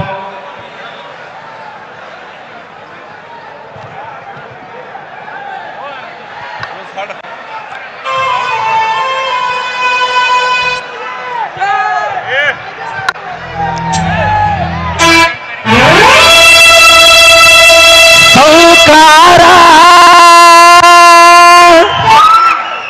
ರಮೇಶಣ್ಣ ಕತ್ತಿ ನಮ್ಮ ಸೌಕಾರ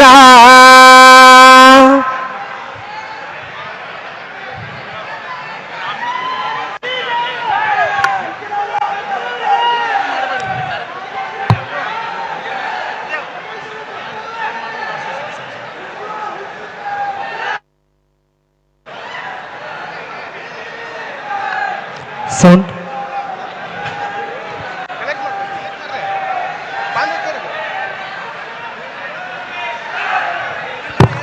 ಸೌಂಡ್ ಕೊಡ್ರಿ ಸೌಂಡ್ ಸೌಂಡ್ ಕೊಡ್ರಿ